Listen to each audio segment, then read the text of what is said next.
Welcome back to the MCG as the players continue to warm up.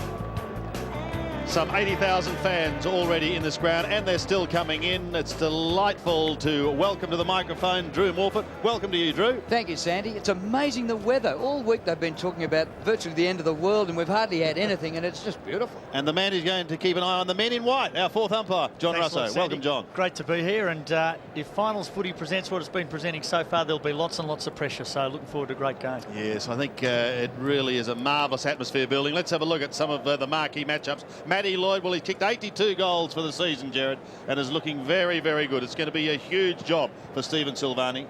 Yes, it will be, and it'll be a pivotal matchup in this match. The winner, if Matthew Lloyd can get 5, 6, 7 goals, well, you'd think that the Bombers would win comfortably, but up against the fullback of the century, that is no guarantee. And what about Dean Wallace? Well, Dean Wallace played in a premiership in '93 and maybe is about to play in his second in '99. Remarkable. A lot of even the fans thought that Dean Wallace is one of Kevin Sheedy's favourites and maybe shouldn't be there. Yes, and interestingly, he played forward last time they played against the Blues, but today most people suspect he'll get the job on Lance Whitnell, although they have other options in Sean Wellman or Dustin Fletcher if he plays deep in the forward line. Well, Steve Alessio in the forward line and doing his little bit of share of rucking with Peter Somerville. But in the ruck, those two for Essendon will be going up against Matthew Allen, who's had an absolutely fantastic season. And Allen leads the hit out in the competition by 222 hit outs. It's daylight second. So the ruck duels will be very interesting. Yes, he's a tremendous player, though, the All-Australian ruckman, and they need first use of the football out of the middle, the Blues, and Matthew Allen is the man to give it to them. Chris Heffernan, just 36 games to his credit at the moment, but he is just a fantastic player, one of the finds of the last couple of years. And, well, you'd expect that he may go up against Scott Camporelli. Very similar players, both gifted runners, both very gifted with foot and hand skills. Camporelli's kicked 8 of those 27 goals in the 2 games this year against Essendon, 4 each time. Well, Mark Mercuri, he only played 35 or 40 minutes 2 weeks ago in the final against the Swans, and he was absolutely sensational. He had 13 possessions and kicked 3 goals. Let's go down to our Master of Ceremonies for the National Anthem, Craig Willis. Ladies and gentlemen, the Australian Football League and Coca-Cola welcome you here to the MCG for the second preliminary final. Would you please be upstanding now for the playing of the National Anthem.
One of the great moments at the MCG as Carlton the first to break. Essendon in the huddle. The two captains heading in towards the middle. Michael Long and Craig Bradley, two champions of the game. Bradley now a veteran of 310 games. An amazing performance. He's won the toss. Carlton has won the toss. They're kicking it to the left of screen. Our boundary rider this afternoon has played in some 10 finals, one memorable one against Essendon. That was with Fitzroy almost over a decade ago, and they won it. And Richard Osborne is the man I'm talking about. Ozzy, welcome to you. What sort of weather conditions and what's the ground like? Sandy, the weather conditions are absolutely perfect. As Drew said earlier, there's been a bit of discussion about wet weather, but nowhere near to be seen. It's beautiful blue skies. The ground is an absolute treat. 80,000+ people here. A perfect day for football. I expect a frantic start, so it could be over at quarter time. You just don't know, but let's just hope it's a clean-cut game, close. Have a good call, boys. It's going to be a great one. Thank you, Aussie, as we see the Bomber interchange bench making their way to the bench. Yes, and coming off the ground, Mark Johnson, Mark Fraser, Blake Carosella and Barry Young, as was announced on the team sheet. So no tricks from Kevin Sheedy here, and it looks like Steve Silvani, who has played up forward many times this season, is going into defence and on his left-hand side, the famous number 18 Guernsey. Damien Hardwick just warming up. He's a tough nut, crashing into Aaron Hamill. Kevin Sheedy, we know, likes what he calls his mongrels on every line. And Dean Wallace, one of those tough guns. And Glenn Manton starting a full forward for the Blues. He's in defence for all of the season, but the first prize move goes to David Parkin. Umpire John Harvey holds the ball aloft. Hardwick on down the ground. Free kick paid. Hardwick was bowled over at centre-half back, so relayed to the centre for an Essendon free. And it means that Buick will take the kick down towards the half-forward line. Blumfield, a fierce tackle to the Koutafidis. Hand pass goes astray. McKay's been in exciting form. Gives it off to Camporelli, who's also been very good. Down towards Whitnell. I want a big day from him today. The prior hand pass goes astray. Hamill thought about the hand pass, then blazed away in towards goal. It bounces away from Fletcher, but he will have time to steady and bring it back towards Michael Pryor, and just keeping it in play. Absolutely perfect. We'll head back to Fletcher. The Bombers, as always, just cross the ground in defence, looking to get a 2-on-1 situation and run it out freely. They've had a 2-week break. They look fresh, they look sharp, and Darren Buick, one of the finals veterans, has just picked himself up 50 metres, and this is going to take him deep into the forward line. Bit stiff then. I mean, Darren Buick gave all the indications that he was going to play on. We see him take the mark, and he does go. He wants to go. He's looking. And Scott Camporelli actually runs at him as soon as he deviated to the left there and penalised 50 metres. Having sucked him in, he now squeals for the 50, and he's got it. Well, he's a goal kicker, but he's too far out, and he's a finals veteran down towards half forward. Koutafidis takes a timely mark in defence. So Kuta from the last line goes short, still behind half-back Camporelli. Camporelli out towards the members' wing. Nelson gets the run of the ball, chopped off by Barnard. Barnard gathers, is pretty slippery now. Nelson's got him. Ball spills free. Hamill, great pass, and right in front, Whitnell. He's got Manton. Of all people, first goal scorer, Manton.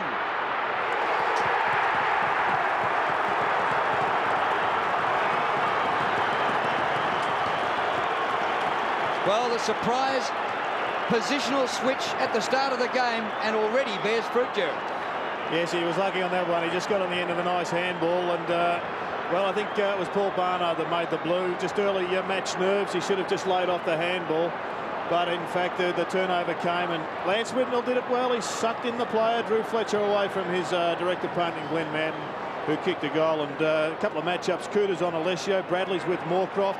Sexton's got Dean Wallace at centre-half forward, Rice and Rioli, and McKay on McCurry. That's Manton's second goal for the season. Here's Pryor, defending for the Bombers, wide to Solomon. Shepherding sees him clear, and Solomon chips it in towards half-forward. Allen stands his ground and virtually takes it uncontested. Carlton looking good very early on. Camporelli again, taking the hand pass, kicking down towards half-forward. He's in everything at the moment. He wants to go, Glenn Manton, and he does, over the top to Beaumont. He's a left footer, he's 50 out. He spears the pass in, and Lance Whitnell takes the mark. 35 metres out, 45-degree angle. Well, it looks as if Glenn Manton, who's starting at full forward, is actually running up to provide an option across that half-forward line, dragging Dustin Fletcher away from the goal square, where he's perhaps more comfortable. And Lance Whitnell is doubling back and getting closer to goal. Whitnell has kicked 50 for the season. Now he's kicked 51, and the Blues are away to a flying start. Lance Whitnell gets their second, the 20-year-old from Layla, and Carlton sneaking out to a 12-point lead. Well, just good possession. It started with Matthew Allen, who positioned himself well across the half-back line. The ball was brought inboard with not enough accuracy, and Steve Alessio couldn't get on the end of it. Matthew Allen did, and a goal resulted.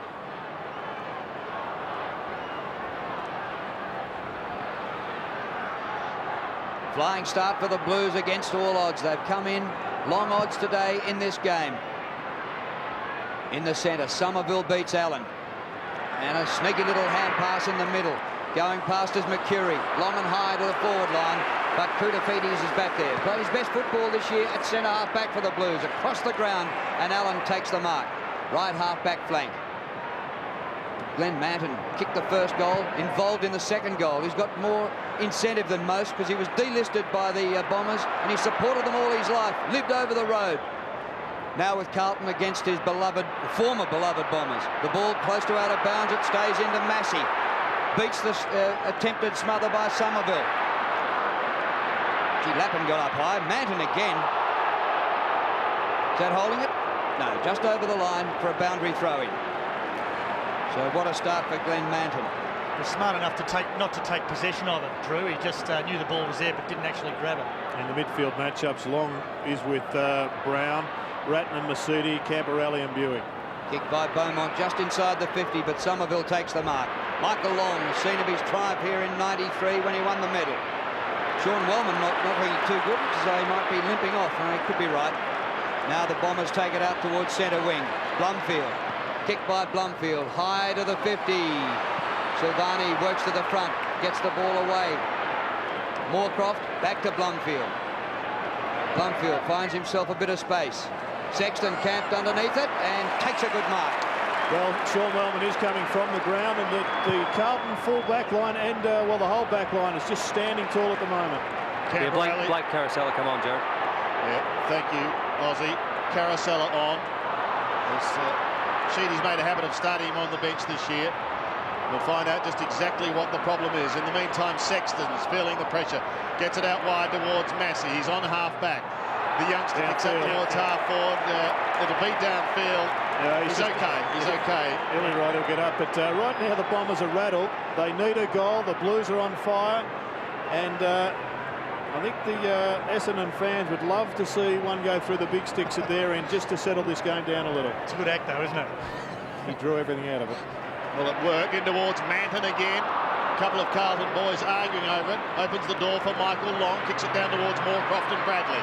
Moorcroft leads in the race. Almost caught one in the back. Rioli can't get into it. Bradley beats him. Oh, good pressure, Moorcroft. He persisted, and it forced the turnover to Long.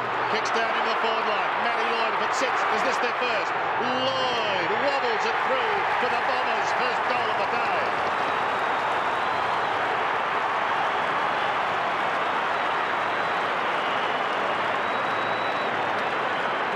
Well, that's the goal they desperately wanted, and it came in unusual circumstances. Craig Bradley just didn't get the kick away well enough. Moorcroft's pressure was outstanding, and then the long ball over the back puts some space between the goal mouth and Steve Silvani and his direct opponent slammed one home. I could ask Richard Osborne, Aussie, we're having a look at Sean Wellman down there on the sidelines, but what's the breeze like down there? Well, you notice Craig Bradley did go left to screen, but the breeze is very minimal, Sandy. He's almost going across the ground, but Sean Wellman trying to get that ankle going does look very proppy, so we'll keep you up to date with that. Somerville, Buick gives it away. Did he throw it? Oh, unintentionally, I think. Do they count, John? The unintentional throw. Oh, the umpire's down. Do they count, John? Yes, they do. Oh, what a start. The umpire went down. That was John Harvey. Picked himself up and he's quite okay, but in the meantime Aaron Hamill has taken the mark and he's going to have a shot. 45-degree angle, just outside 40 metres.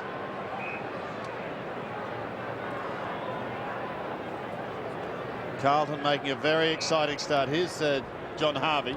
And it could have knocked a bit out of him because he's actually taken the opportunity to go to the opposite end of the ground and let Andrew Coates come in and take the centre. In the meantime, let's watch Aaron Hamill guide that through for the Blues.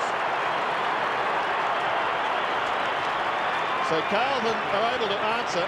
Aaron Hamill hasn't missed a game this year and he's kicked his first for the day. Yeah, it did come in unusual circumstances, but they all count once they're on the board. Now, in my mind, that wasn't a throw because it was just Darren Buick paddling the ball to himself, but it was intercepted and adjudicated as such. And the Bombers were so incensed they thought they'd just put John Harvey on his backside.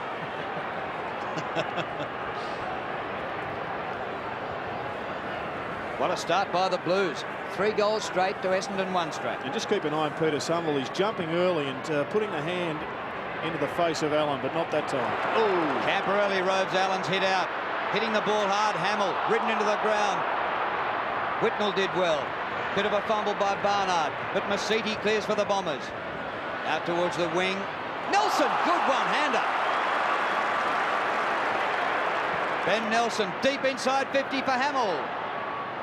He's got Fraser Brown in support. Here's Brown, number 20, to the top of the goal square. Good disciplined kick, but Solomon gets back there. Touch, play on. A live ball, and now a baller. Yeah, it was Brett Allen called, touched off the boot very early, Drew, but obviously didn't believe that the players heard that call, so we see it touched by Michael Long off the boot and being called by Brett Allen from that moment forward, so certainly couldn't pay the mark. Now another great chance for Carlton here. Solomon, number 7, Beaumont. Solomon high, play on, says the umpire. Beaumont to the goal square. Allen front on charge, and it's legal, says the umpire. The ball still in the field of play, and now gets over. Now, what about that, John? That was front on for Allen. Is that legal? It was. Well, he made contact with the ball, not the player, Drew. If we have another look at it here, we see he actually makes contact with the footy. He's not watching the footy. But he made contact with the footy rather than creaming the player, in my opinion. Tell you what, the others before that possession, though, there was a high tackle to Beaumont, I think it was. There's another replay, and, well, she was pretty stiff, I think, if you were in the Blues camp. Yep, could have been a couple of frees there. Well, I reckon you're lucky to get away with it if you're not watching the football. Yep. Hardwick clears for the Bombers, up towards midfield. Wrestle before the ball gets there. McKay put his opponent to ground. Murphy for Carlton. Off the left hand to Sexton, who kicked the first goal last week for the Blues. Rice Urinate for bother.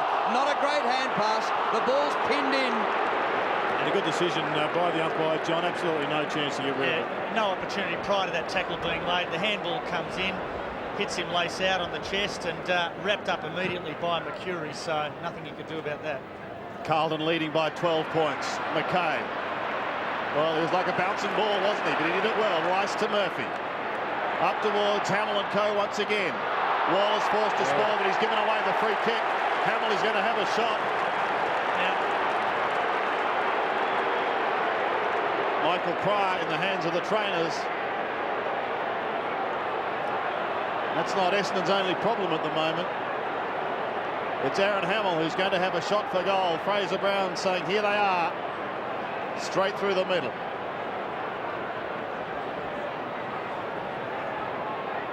This to make it 4 straight.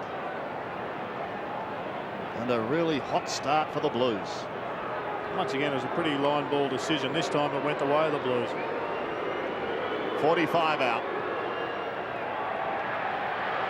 And 1 behind. Yeah, agree with you totally, Gerard. I mean, it certainly looked as though Wallace's intention was to spoil the ball rather than cream the player, and the free kick paid against him for marking interference and high contact when it in fact looked as though he was just trying to spoil the footy. Aussie bench news. Yes, we can see there Sean Wellman still off. Barry Young, Fraser and Mark Johnson. Fletcher it is who brings it back into play. Blumfield does well. Matty Allen had no chance of getting at it. Just inside 50s already. Carlton a double S and an 8-4. Blumfield a half forward. Bradley will tidy up at the back. Well, Whitnell's got to come charging through it. He won't get there. Blumfield standing his ground. That's the one kick that will kill Carlton, because Essendon just zone off in that area. They've got to be able to run the ball through the centre and kick the ball over that centre half forward position. Blumfield's kick in towards the middle once more. Masiti a high ball down towards right half forward. Nelson gets a bad bounce. Michael Long an opportunity. He is an opportunist.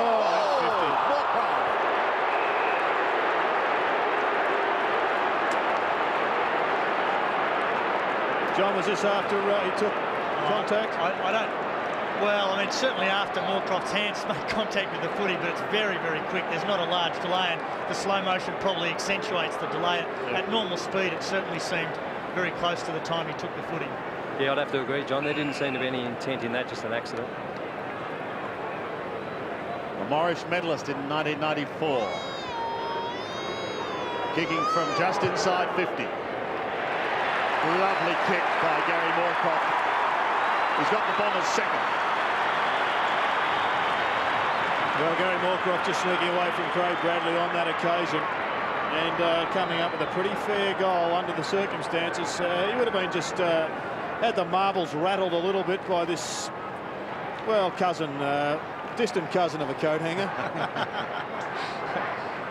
But certainly flaunting with danger there for the 50-metre penalty, but didn't matter anyhow. Bombers good fight back now. A steadier for the Bombers. Carlton 3-1, Essendon 2 straight goals. Midway through the first quarter. Allen gets it going Carlton's way. Long out of the middle, straight up the centre for the Bombers. It comes to the front of the pack. Caracella, great kick, it clears them. Or Silvani right on the line. That's interesting. Did he mark it? It was called a behind. Did he juggle it over the line? John? Yeah, if he juggles it over the line, if he makes first contact inside the field of play and second after, then it'll be a behind. Comes in short to his veteran skipper, Craig Bradley, 35 years of age. What a career, and third in the competition in the number of kicks for the season. Kick by Bradley, pinpoint. His disposal is usually fantastic. Sexton and the Blues doing it the same way as they did last week against the Eagles, pretty straight up the ground. Murphy goes back to Beaumont. The kick to centre half forward. They've drifted up. Lappin takes the mark. He's got Andy McKay from defence. Unmarked out wide. Lappin goes to the goal square. Hamill sets himself. Oh, good mark! Well, they've got a problem in defence here, the Bombers. Well, Hamill is just too quick, I think, for Dean Wallace, and that's his direct opponent, even though he's not yet on screen. And that is a great sit, a great set, and a good mark. Just got to finish it off this time. Well, last week against the Eagles, their long kicks and their contested marks were their highest figures for the season. That's how they won the game and shocked everyone. If they can do it again today, who knows? Oh, but he's missed from about 10 metres out, Aaron Hamill. And you might well shake your head, you Carlton fans. Pity, 'cause it was such a great mark. Still think that there's a speed match up there for the Bombers. Dean Wallace won't be able to go with number 36 from the Blues. Let's have a look at his reaction. Devastation, and a mouthful from Dean Wallace as well. Still in their scoring zone, though. Heffernan was unable to clear it. Look at Cooter come charging through in towards full forward and marked on the last line of defence by Michael Pryor. Away he comes, back towards half-back, and Paul Barnard tucks it under his arm, then feeds out the hand pass to the running Michael Long. Another long hand pass in towards Somerville. He's on centre wing. The Bombers desperately trying to get it inside 50. A high ball. Big pack of players. Rice waiting down in front. Now pounces on it. Out the back it comes. Sexton tries to lock it up. Couldn't get it out the back to Rice, who goes again. Bomber fans and players are crying ball. Now Bowl have none of it. Under 10 minutes remaining in the first quarter. Sandy, Sean Wellman's had his ankle strapped very heavily, just waiting to come back on the ground now, so good news for the Bombers. And Sandy, one of the keys to the Blues in the last few weeks into their good form has been Michael Sexton, and a great save there. He's back to some of the form that saw him as one of the premier centre-half backs in the competition. Yes, he's one of those players, when he plays well, Carlton appears to play well. He's had feet problem for a number of years, and there were some at Carlton who thought he was very close to the end, but he's fought back well. There's also a question mark over his shoulder after last week, but he's quite okay. Here's McCurry, dynamic, but off target. That's just his second possession, and it's been well held to date by Andy McKay. Carlton bench, we can see who have we got, Aussie. Yeah, still no change from the start, Sandy. White, Fletcher, Hogg and Ange Christou. Christou coming back into the lineup for Hickmott. Or once again, Carlton employing the short kick out. Can often be fraught with danger. Bradley and Silvani combine in towards the middle. Allen takes it, gives it quickly off to Camporelli. They look good as they go down towards Whitnall territory once more. Wallace could have marked that. He elected not to, and Beaumont's stolen it, given it to Brown. Here's trouble. Fraser chipping in towards full forward, does it beautifully. Whitnall plays on. Here's another one. Chris Massey.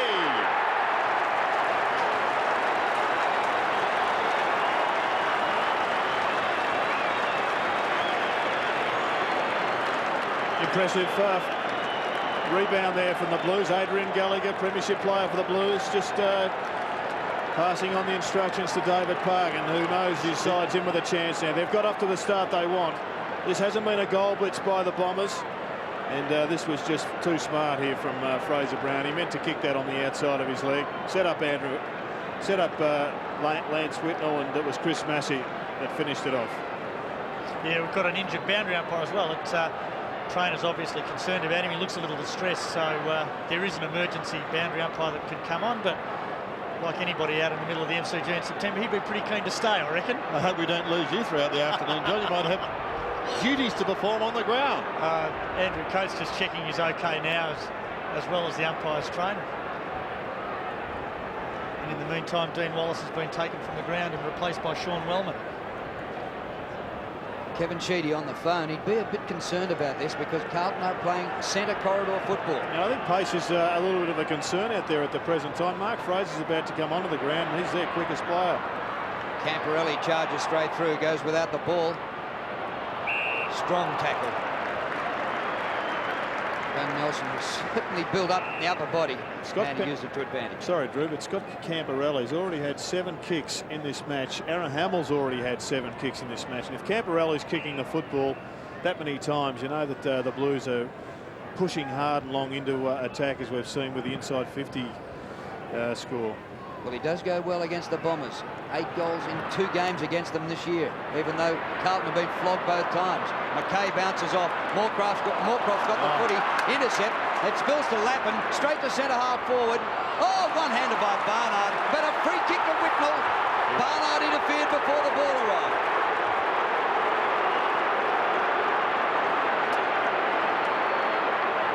And I'd suggest that Lance Whitnell's doing the holding there rather than Barnard's got a handful of jumper. Whitnell's got a handful of Barnard's hand. And look at the space for Fraser Brown. You're not entitled to get that much room inside the attacking 50. In those situations, Drew, normally, and we can't assume, but I can only say that the umpire probably saw Barnard grabbing jumper first, and then Whitnell's reaction was to grab Barnard's hand. So Fraser Brown kicking for Carlton's 5th. This is against all the odds. Most thought to be a landslide, like the Liberal government today in Victoria. Brown goals!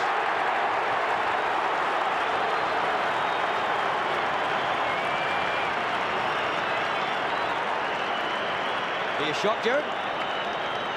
Well, I'm not shocked that Carlton are competitive, but at the end of the day, if the scoreboard is in the same ratio it is now, Drew, I think that will be a massive upset. There's no doubt about that. But you have a look, they've got the talent in the midfield. If they dominate, and they only get so many opportunities up forward.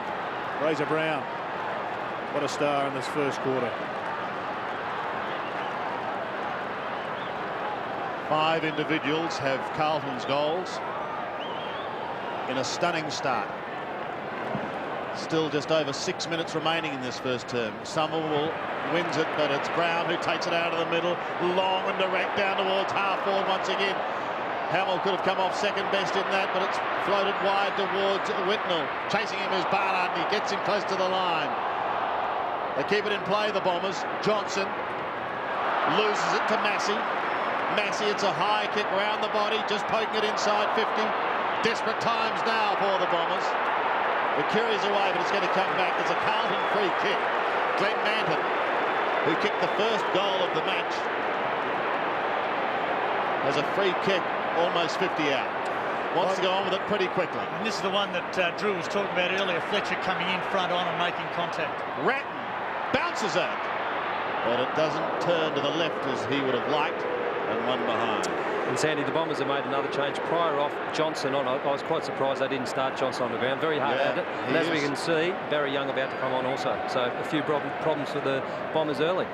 Yeah, they're getting flogged in the middle of the ground at this stage, Aussie, and they're also picking up plenty of free kicks. It's 5-1, but the pressure of the Carlton forward line, I think, has been the key to their scoreboard at the moment. The centre break's also in their favour. Allen in front for the kick out. McKay at the back, with him is Ratton.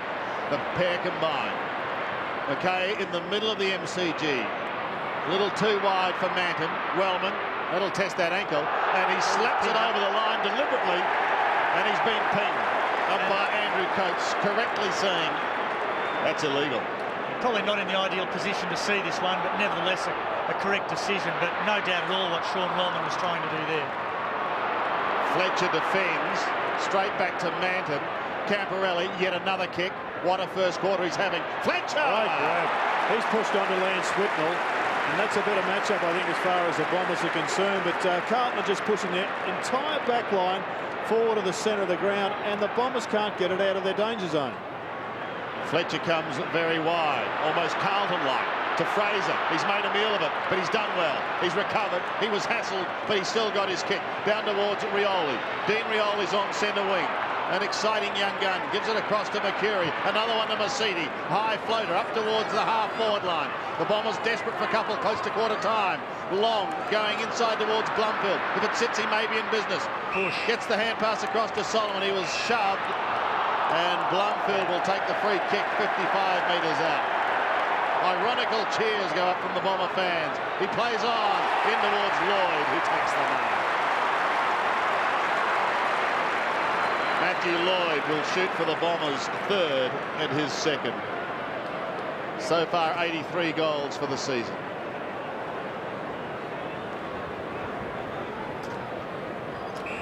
Just a talented player, we know, a super talented player.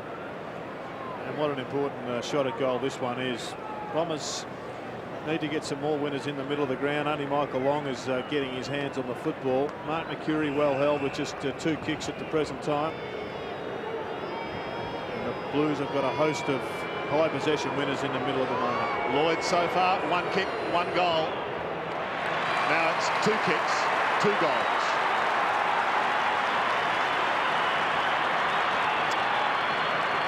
Geez, it's a confident approach at the goal, John, isn't it? Just doesn't look like he's going to miss. And he actually calls for where he wants the ball to be delivered, and the Essendon midfielders just nowhere to put it for him, and he takes it every time, or very nearly anyway.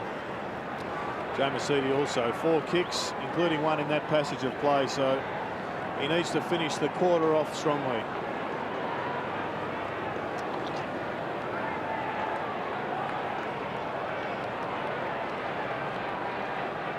Dennis Pagan looks on. The Kangaroos meet the winner next week in the grand final. Allen takes a long run up. Alessio on the ball for the Bombers. Brown goes to ground. Clever tap by Mercuri. Murphy's there for the Blues. Back he goes with the hand pass. Koudafides kick to the 50. Off Whitnell it comes. Chance for Lappin. Open goal. Another one.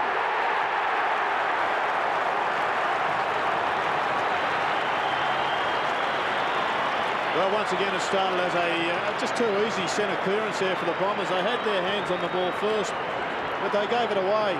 And it was Fraser Brown who got it on to Justin Murphy and then to Kuda. And this was a free kick to Lance Whitnell, if ever was a free kick. That's a double suplex hold. You're right, Jerry. If they're uncertain as to who's holding who, they'll call play on, but certainly, exactly as you said, it looked as though he was being held quite clearly then. Doing the damage for the Blues. Camporelli's had 9 kicks, a couple of marks. He's had 4 kicks inside 50 and 2 centre clearances. And Aaron Hamill 7 kicks and a goal. Well, the Blues won't mind missing out on the free kick as long as they get the goal. They've had 6 different goal kickers. Ratton to Koudafides, up towards half forward, the punch to the front.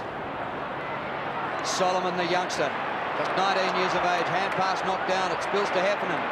Heffernan off the left, drops in short. Great play by Koudafides. The Blues have started sharp, but that's not a good hand pass. Young off the bench, takes it towards the line, and Murphy helps it out.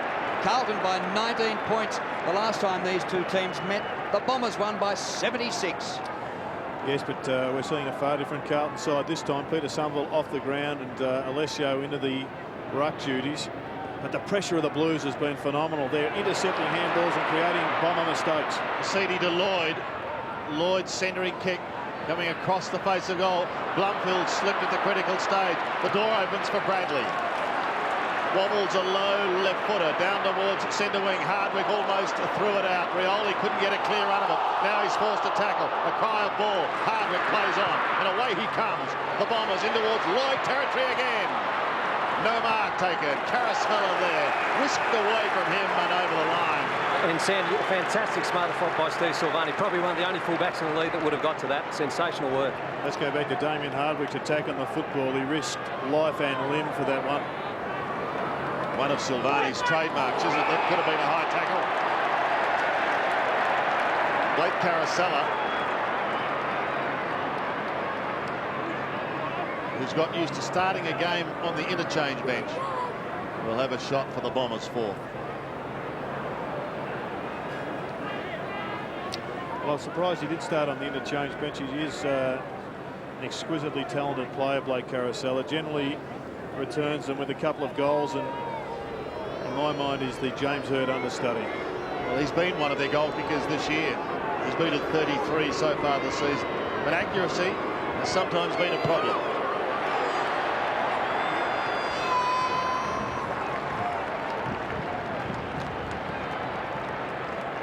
A let-off for David Parkin. Turned 57 last Sunday, David Parkin. What a belated present this would be. And already, Sandy, the Bombers have had, the Blues have had 6 individual goal kickers.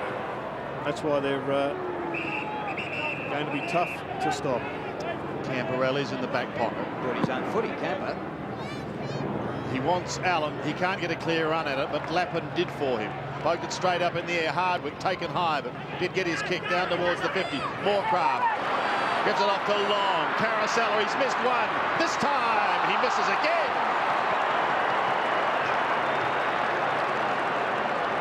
And that's what would have been running through the brain, I think, at the time of execution of the kick. But he was running exactly where he kicked it, between the goal post and the point post. Didn't straighten up at all. A minute remaining in the first quarter. Blues have possession. Can they get another goal? It would be a stunning opening term against the minor premiers. Kicked by Bradley. Man in front, Blumfield couldn't take the mark. Carosella, well, he just took his eyes off it. Maybe he's lost confidence after those last 2 shots. Back to Johnson. Slips a tackle. Kicked by Johnson to full forward. Silvani's there with Lloyd. Play on, says the umpire. And that will be a ball up right in front of goal. Chris Massey last up with it. Manton's still at full forward, but this time Sean Wellman's tracking him around the park. Bounced by umpire John Harvey. Ground in fantastic condition. Massey on all fours. That's a bit of trouble. Rioli a snap. Lloyd actually had to go the punch from behind. It's palmed down to Masidi. The ball gathering machine. A smother by Ratton. And pass back to Silvani. And he rushes it behind. I think that was a good thing to do at that stage. They're under the pump. Gee, their defence is working very well, Carlton. Outstanding defence at the moment. The other end of the ground, they're under pressure, and Dustin Fletcher's now Aaron Hamill's 3rd opponent. This could be costly. Steve Silvani being sent off with the blood rule, and he's been holding that defensive half together, so he'd be in a hurry to get back on once they sort it out. There's 4 seconds left, so they should be right. I think they'll be right. It'll take you that long to run off anyway. This will be like a basketball finish. This will be the longest 4 seconds in sport in Australia this year. Well, Michael Sexton coming off the ground as well. Jared, how about this? Sexton, the first goal scorer for the Blues last week. That would have been 100 to 1. It would have been, yeah. And today, Manton, he would have been 1,000 to 1. The week-to-week double would be 1,000,000 to 1, those two, Sexton and Manton. How much of it did you have, Drew? You couldn't. I think it was the Blues last week. They kicked 7 goals in the opening term, and effectively the game was over. You don't get that feeling at the moment. The Bombers are just hanging on. Yeah. Well, the 4 seconds about to run out. And there's the siren for quarter time. Great start by the Blues, who came in underdogs, but lead by 16 points at the first change. 6-3 to 3 goals 5.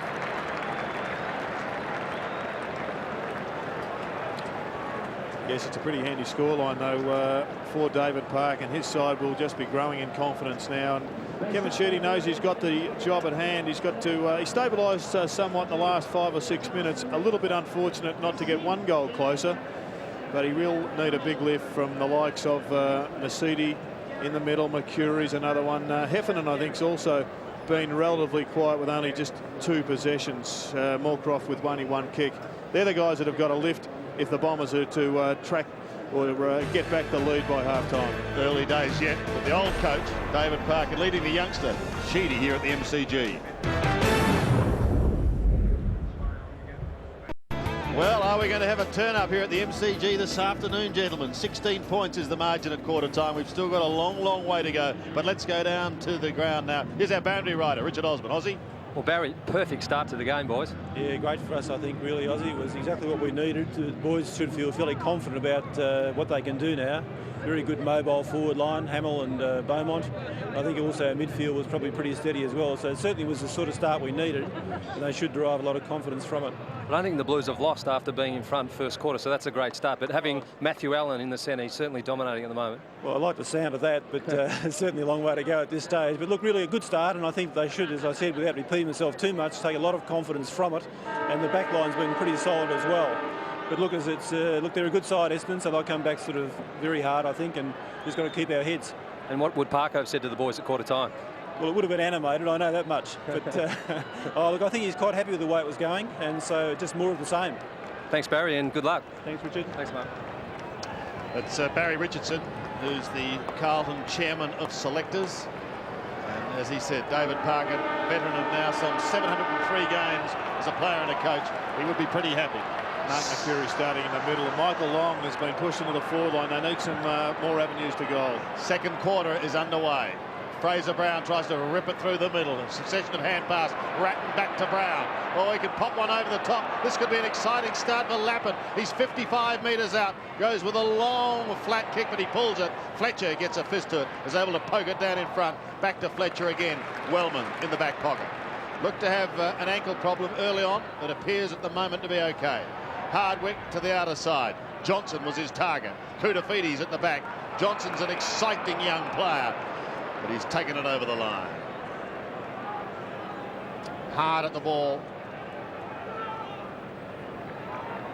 Throw in on the outer side. Carlton going into the second quarter with a 16-point lead after a flying start. Lappin again.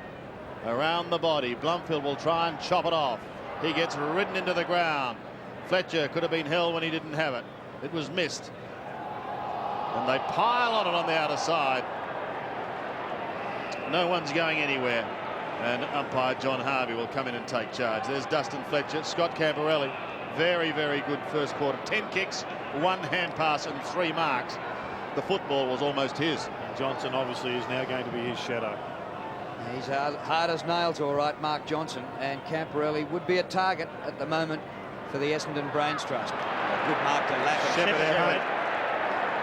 Free kick coming back to the Bombers. Hardwick will take it for being shepherded out of that marking contest. In between half-back and the wing. Up towards half-forward with the kick. Good stretching mark taken by Fraser. Run by Barry Young.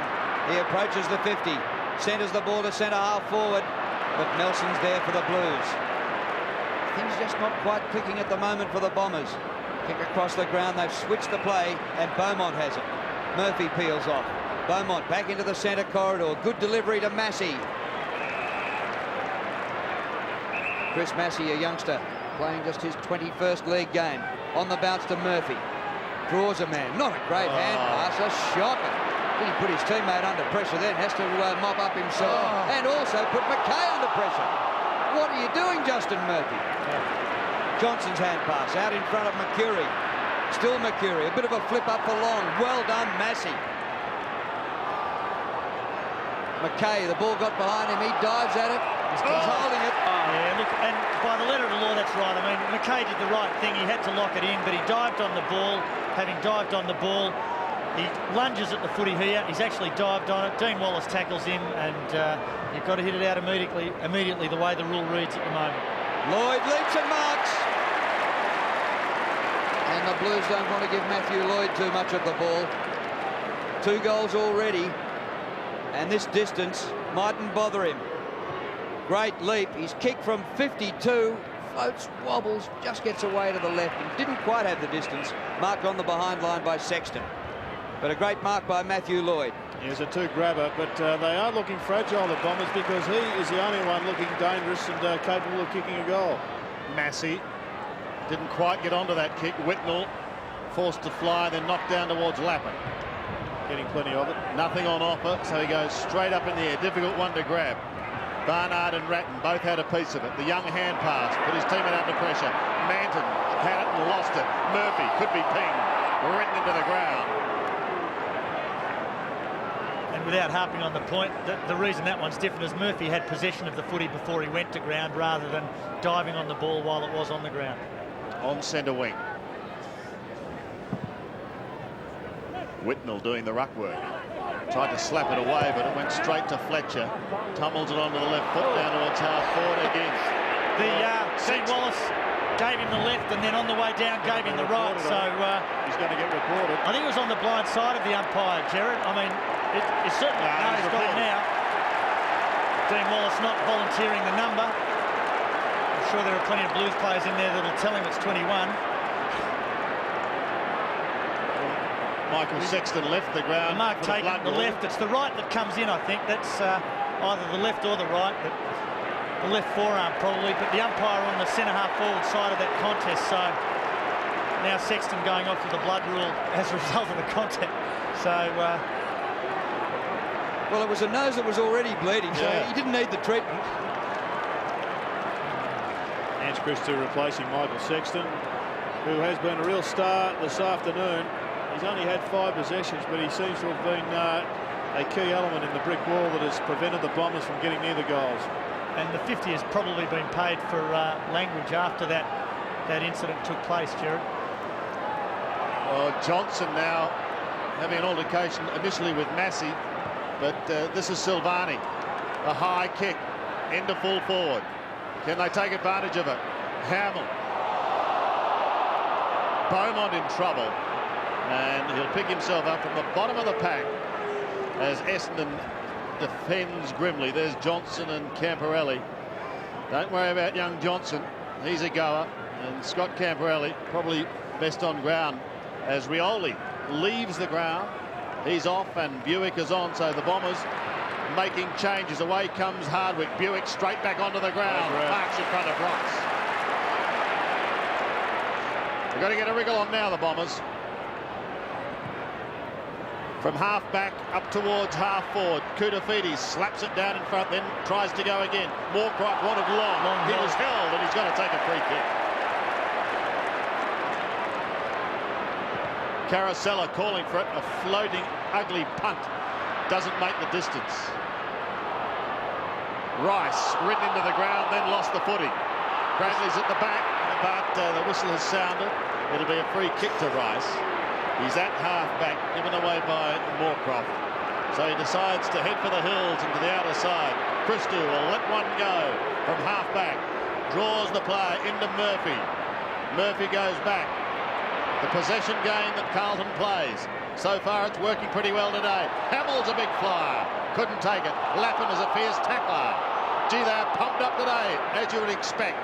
Ratton round the body towards Brown. Fraser, too good. Mark McCurry took him on, but he failed in the one-on-one contest, and now Brown has a shot at goal. It's a 2-on-1 situation. Should have been the spoil. And Jared, you would have loved that, just the vision of Brett Ratton to see Fraser Brown out of the corner of his eyes. Yeah, he's a genius in and under. But I'm just surprised Mark McCurry didn't tap the ball down to his teammate. He's a finals veteran. 12 finals. Not going to quite make the distance. Big fly was there, but no mark. Is that Lappin at the bottom of the pack? He took that classic in round 1 and he's tried another one there. Sexton still can't believe his misfortune as there's Lappin once more. In the goal square and rush through for a minor score. What about a ground level, Aussie? The Bombers look flat. Sometimes the weekend off works for you, other times it can count against you. Yeah, I suppose there's two schools of thought with that, Jared, the week off, but definitely they do look flat. But with the Blues, they've had a fair bit of the ball this quarter. They need to put scoreboard on pressure on them because they're only 3 goals up. If they can take advantage of that, it could be over. Well, that rush behind was the first score of this quarter, and we've been playing 8 minutes. Comes out to Young. He's kicked towards half forward. Koutafidis is there. Well, he covered that ball with everything. Got his body behind it, and the ball out of play. Interesting, Jared, that 2 weeks ago in the final against Sydney, at this stage of the game, Mark McCurry had 13 possessions. Today, just 4.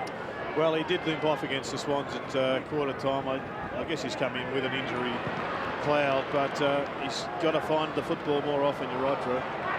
Young couldn't take the mark. Speak of the devil, here's Mark McCurry with a little hand pass. Hardwick, a high ball to half forward. Slips through Allen's hands. Koutafidis fights hard at ground level with Long. On all fours, Christou. Great to see him in the side. Ratton is there. Players being knocked over left, High right and contact. centre. Free kick. Yeah, contact with Ratton's head there, so free kick paid. Kick by Murphy down the boundary line, short of the 50. Manton on the forward line, juggles, can't mark. Wellman somehow gets the ball out to Hardwick. Solomon cut his teeth at Broken Hill. That's a shocking kick, and just outside 50, Whitnell. Open side of the ground. Manton in short. Whitnell goes, too short. It's a pity. And he was looking for Camporelli. That is a mark to Johnson. He elected to play on, though. Campo's got it now. The hand pass back out. Chance for Manton. Into Hamill. A goal.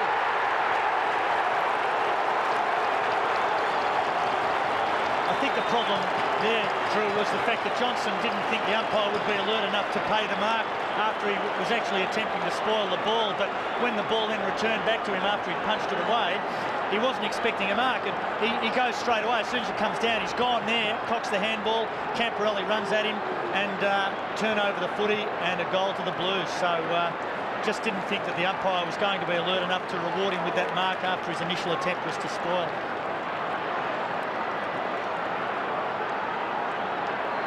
Well, it took a long time to break for the first goal in the quarter, but importantly for Carlton, they're the ones that have got it. And the Bombers breaking down badly across half forward. They may have to sacrifice the steadiness of Dustin Fletcher and push him into the forward line. Hamill's got 2 goals.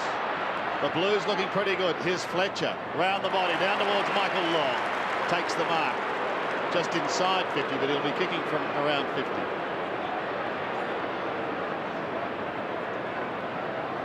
This has been a wonderful stage for him over the years, especially in 1993. A Norm Smith medalist. His dashes out of the middle, down into the forward line. Set this ground alight. He needs something today. He's the skipper. He's found the woodwork.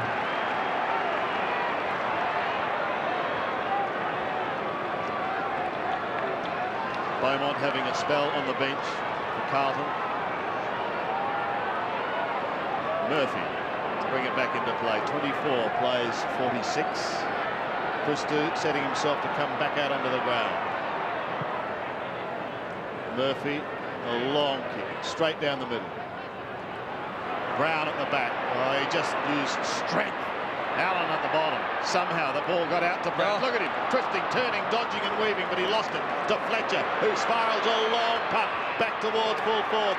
Silvani. Has he given away the free kick? Yeah, free kick paid against Silvani. I really, the signal given was for holding the arm, but I must admit I certainly didn't see that infringement from here. It looked as though Steve Silvani's only intention was to get at the ball, and in a marking contest he's allowed to do that. The umpire has to determine whether his prime objective is to mark the footy. That really doesn't seem as though there's all that much in that arm wrapped around Lloyd's right arm, but that was what was paid. While that was happening, Massey is off the ground for Carlton. Christou on. Lloyd shooting for his third and keeping the Bombers in touch. Missed it. Only to the tune of 1 point, and Silvani remonstrated with Lloyd, ran straight at him. Drew, I think, Sandy, I think the problem is the fact that we see players lock arms like that fairly regularly, and for one to be pulled out like that is a bit of a concern. And here's Silvani running straight at Lloyd, and just Matthew Lloyd trying to get another crack at that goal that he just missed by falling over. Trying to remember when Silvani played on Lockett era in the season, everything went. Yep. The Bradley kick out was good, taken by Heffernan off to Hardwick. McCurry, claimed by McKay, but too late. Sandy, we've seen a number of occasions just in the last couple of minutes where Essendon players are standing around waiting for somebody else to do the business, and even then Mark McCurry, his teammate, didn't know who was going to go at the football. Look at Fraser Brown. He's just going in straight lines, playing instinctively. McCurry then. It's been very quiet. 3 kicks, a couple of hand passes and 1 mark. And he adds a behind. Well, 2 weeks ago he was kicking goals. Today he's kicked 2 behinds.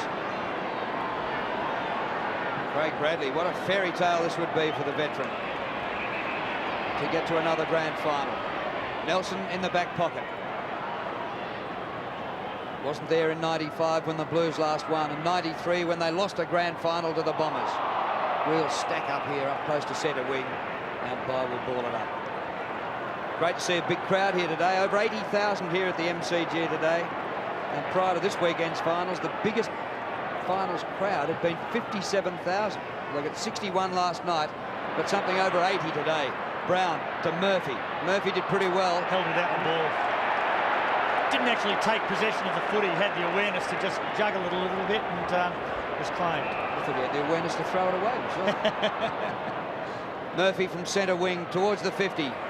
Whitnell wrestles and allowing Manton over the top. He plays on quickly. A bumble by Ratton. That's expensive by Brett Ratton and so rare. And the umpire will ball it up. And Ratton knows the importance of a little fumble there. Midway through the second term, a 20-point lead to the Blues. Just have a look at the stack of players around the ball. No positions out here at the moment. It's going to be hard for Carlton to get this ball out. They're just 55 metres from goal.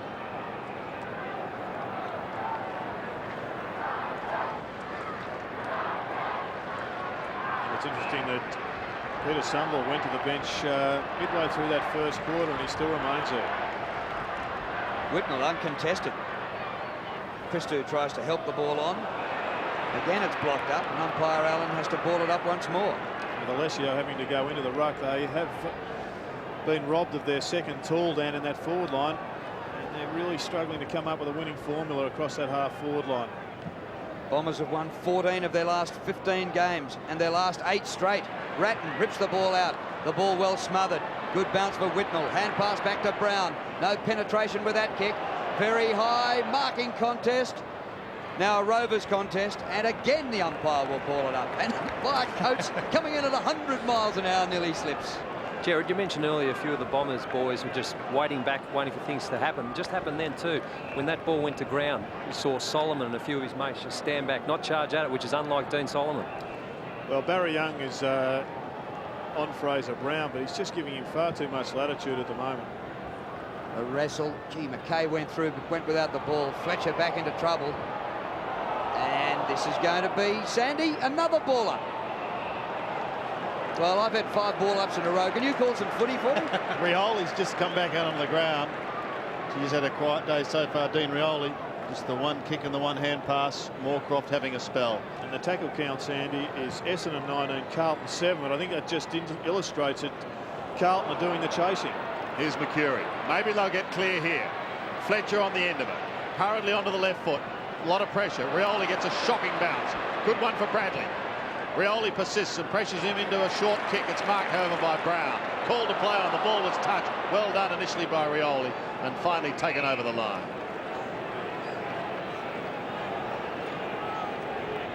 Now, it's the Bombers who are blocking this up, isn't it, Jared? Is that the way to go? Because they're behind by 20 points.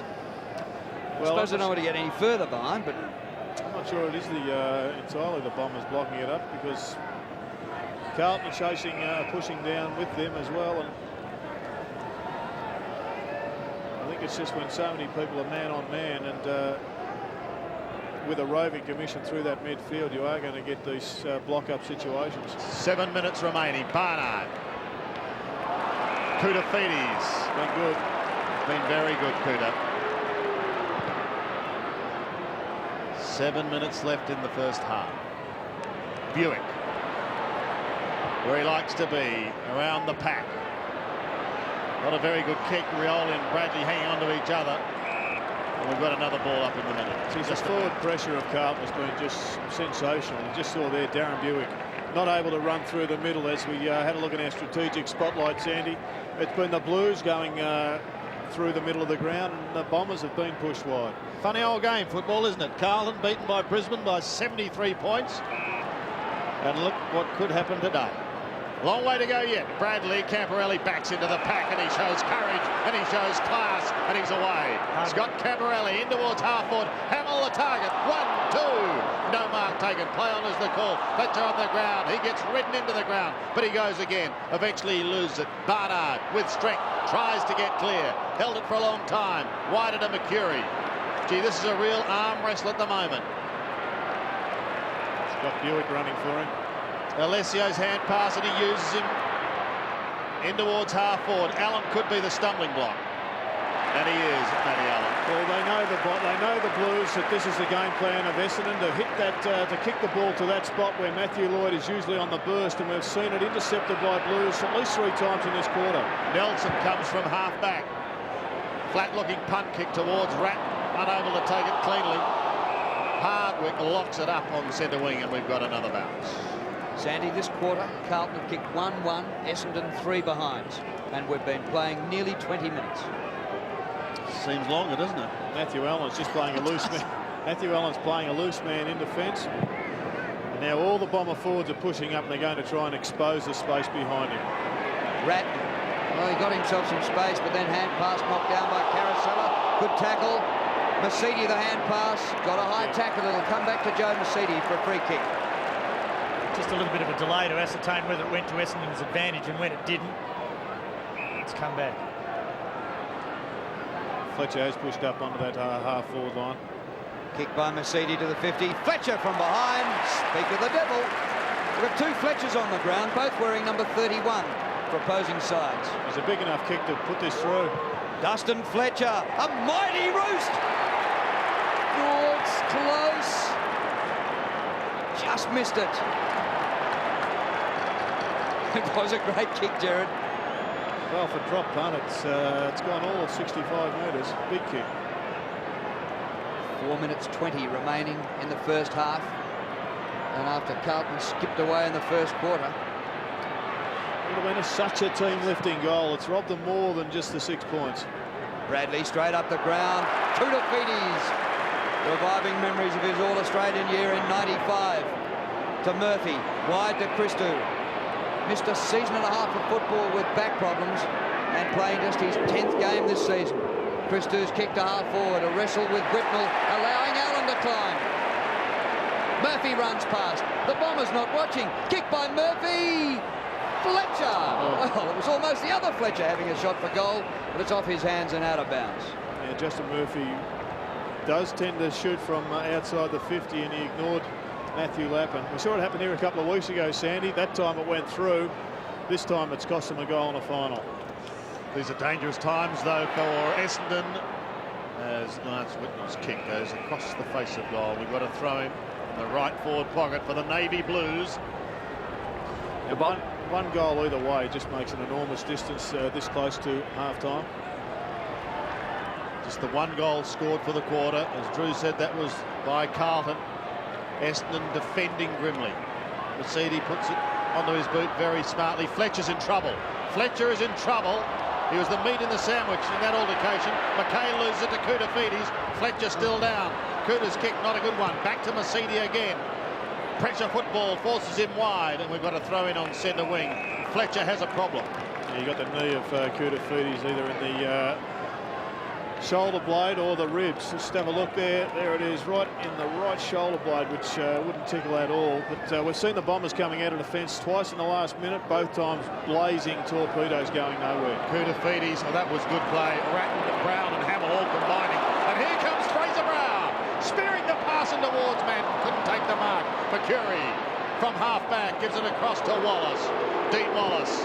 Long bombs to no one. Clears it away, exactly right. McKay is there to push it down to Bradley. Bradley off to Rice. Carlton chipping away. Doing it pretty well. Aaron Hamill doing it very well. Wobbly old punt kick though. Barnard couldn't take it. Whitnell does well. Whitnell does very well. Eventually it comes back. And it's Wallace. Somerville coming onto the ground. May get there before Fletcher. Both get a bad bounce as it spins over the sidelines. Also in trouble is Wellman. Could be a dislocated finger. They might be popping back into place. So let's not watch. Oh, hate that. Just doesn't look to be popping all that well. Boundary throw in, overrun by Hamill. Ratton great with his hands. Christou, as he kicks towards the 50. Gee, Wellman got back into the marking contest. Bent finger and all. Ratton another hand pass to Brown. He was a little bit slow. Run down by Johnson. Hardwick run down, a good tackle by Lappin. Johnson just inside the line. Here's Wellman once again. Heffernan dispossessed. Camporelli. Oh, Johnson, he's a hard nut, isn't he? And good tackle by Hamill.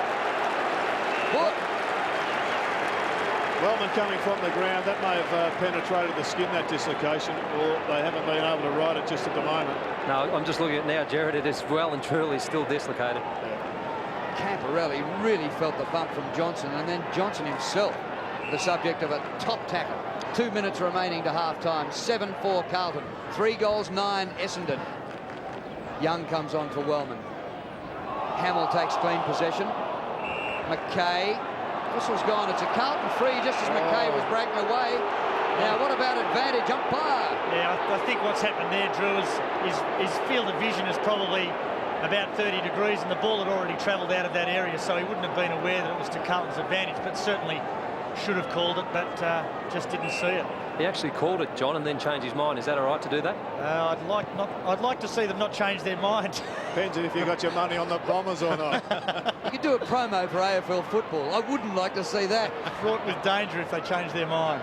Wobbly old kick up towards half forward. Koutafidis has been magnificent. Gets it to the front to Murphy, but Fletcher does well off the ground. Bradley, the veteran, at centre half back. He's having a good day as Braddles. Back towards the middle. Hamill, uncontested. Speaking of good days. Aaron Hamill, 10 kicks, 4 marks. A big first half by the Blues. In towards Whitnall territory. This is amazing. Whitnall at half forward. And it's just a goal like this that could really, really break this game and hurt the Bombers very, very badly.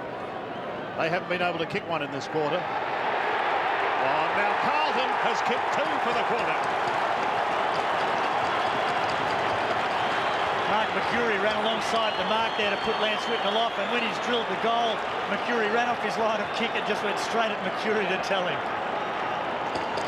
Well, as the Crows have proven, or proved, you've only got to get it right in September. And the Blues have looked shocking at various stages during the year. They've been pumped by a number of sides. But they look like they're as good as anybody going for the premiership just at the moment. Lance Whitnall joins Aaron Hamill as Carlton's multiple scorers. 8-4, plays 3-9. Brown taken out of it, long from the middle. They've got half a minute to kick a goal, the Bombers, and they so desperately need it. Rioli might give them a chance. Geez, it looked like it came off Craig Bradley, but Rioli's grabbed it. Bradley isn't arguing. Yeah, we see the marking contest looks pretty much all Dean Rioli's, but Braddle's had a tiny bit of it though, Jared. Just 1 kick, 1 hand pass and 1 mark so far for Rioli. He spent time on the bench. This is a big kick for the Bombers. A big kick. They've missed some goals this quarter. Unbelievable. That's the siren sounding to end a disappointing quarter for Essendon. At quarter time they were 3 goals 5. They are now 3 goals 10. Carlton, on the other hand, well, this crowd and the Carlton members giving their side a standing ovation for the first half of footy. They're pumped up. They're ready to go all the way. Sandy, I'm walking across the MCG right now, and you're not wrong. The atmosphere as the Blue Boys leave the arena is unbelievable. They kicked 2 goals, 1 for the quarter. Listen to that. What a turn up for the book so far. Sheeds has come out to meet the Bombers at the huddle. They've all stopped on the edge of the centre square, and Kevin Sheedy's come out to have a chat to them there. Carlton has not lost a game when they've led at half-time this season. I wonder if it's going to change today.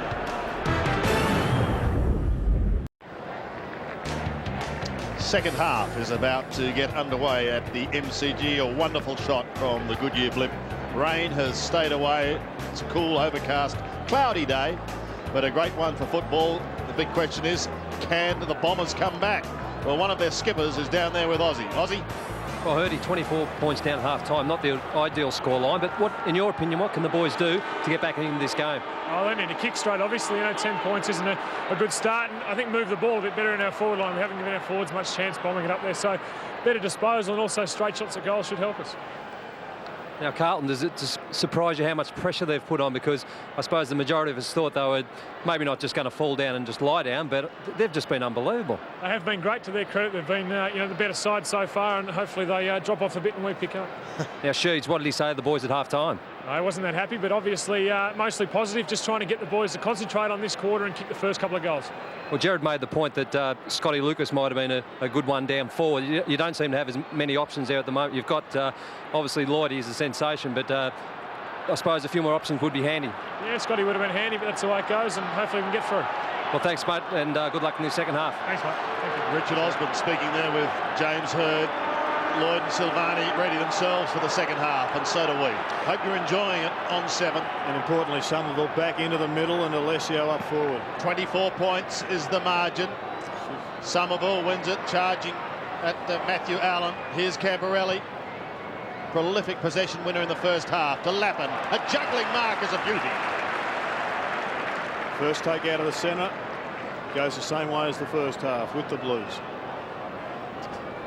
Lappin just forward of the middle, kicks up towards the 50. The lead is on.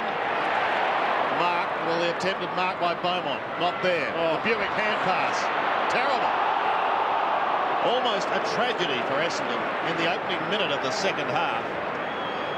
Well, surprising mistake there from Darren Buick, who's played in so many finals.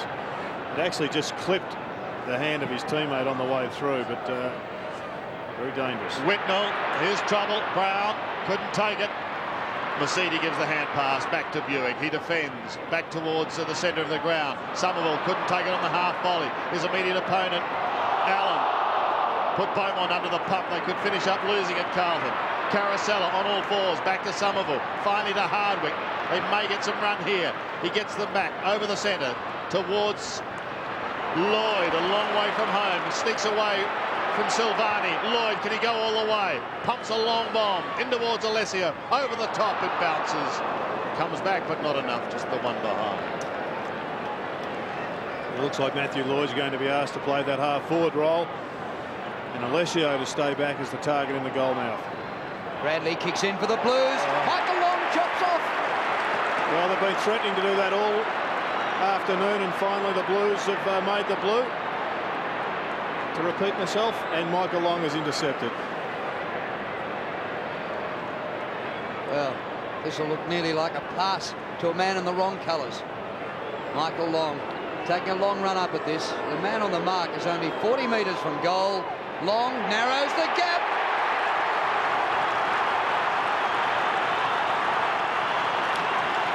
What value in the short kick out?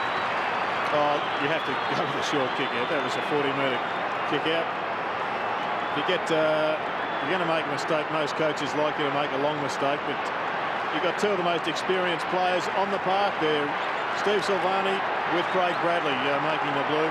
And it's been in between goals. The Bombers have kicked just 8 points. So they were due. It was their captain. Now the margin just 17 points. And importantly, Somerville coming from the other side of the line through the centre circle. So, yeah, free kick actually paid. Somerville trying to employ any tactic he can to get over the dominance of Matthew Allen, and actually ran across the centre circle to come from the same side. Here we see him coming from the side. He goes over to the side of Matthew Allen. But you're allowed to do that after the bounce, surely. You're only allowed to. You've got to start from the other side, Jared, and run at him. Well, now it's just outside the 50. Wellman under pressure.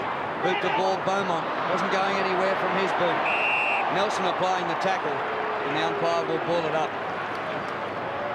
Well, the Bombers just showing a little bit of the old pressure. They've been dishing it out all season. They copped plenty in the first half, but it looks like they're intent on getting back to their old self in this third term. Somerville working on the body of Allen. The ball comes down to Heffernan, but straight onto the chest of Madden. Away to McKay from the Coca-Cola logo on the wing to centre half forward over the head of Massey, and a fingertip mark by Darren Buick. And the Bombers playing on quickly. Carosella, a long kick to the 50. Camp there, Alessio. Crunched down by Silvani. Lloyd at the back, unmarked. Open goal. Home she goes.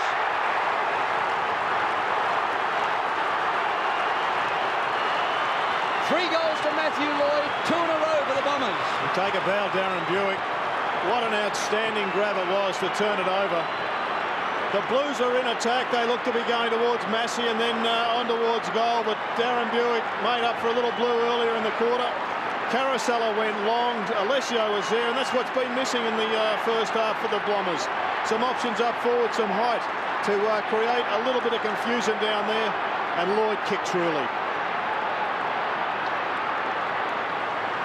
Well done, Darren Buick. Well done, Matthew Lloyd. 11 points the margin. Back come the Bombers. Somerville, Waits, Allen over the top. Ratton, well pinned, gives it to Nelson. Towards a Whitman. Barnard an effective spoiler. Beaumont thumps it down in front. There's a chance for Essendon to clear once again through Hardwick. Around the body, he pops it. Maybe not far enough. Nelson couldn't take it cleanly. Mercedes gives it away. The Bombers are threatening now. Michael Long's in the middle of the MCG. Spears a worm-burning pass towards Buick. He's dangerous. He loves this situation. 48 metres out. Goes for goal. High, but he pulls it away to the left. And one behind. 10-point margin. Well, and then there was a fair bit more time to set something up. He'd be disappointed, Boris.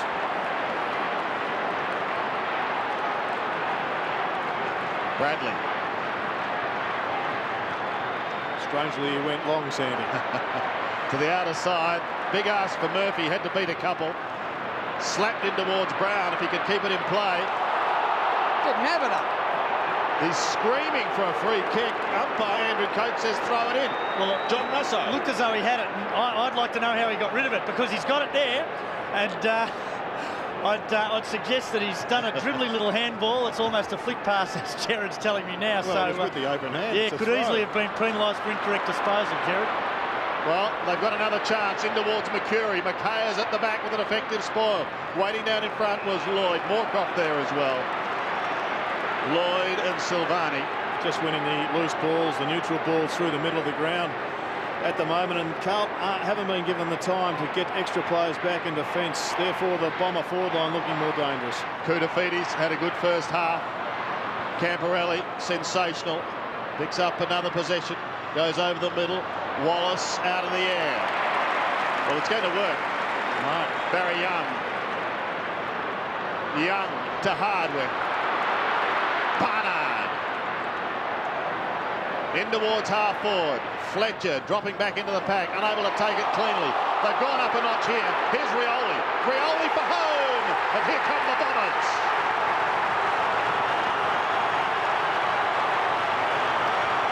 Dean Rioli,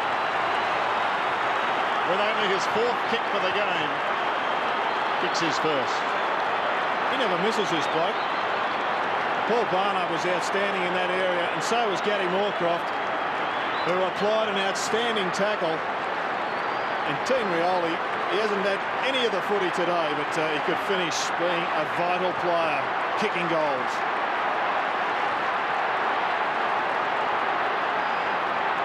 Well, have they made it a game now, the Bombers, with the first 3 goals of the second half to get to within 4 points. Allen this time wins in the middle, but it goes to Michael Long. Hand passes to himself. Brilliant football by Long. Out to Buick. Buick's left footer inside 50. Moorcroft.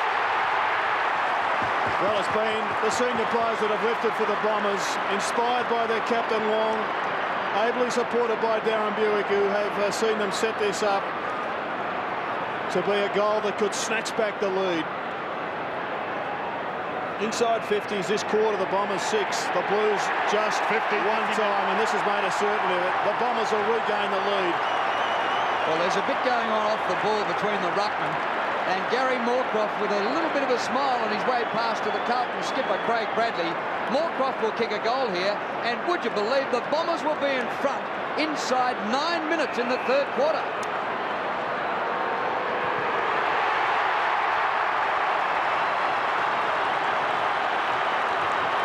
What a start to the second half by Essendon. They've kicked 4 goals to nothing. Somerville having plenty to say to Matthew Allen, and Matthew Allen just seems as though he's a little bit off his game at the moment. But Gary Moorcroft looks as though the Bombers are just making sure they've got plenty to say to the Blues to let them know that they're still on the park.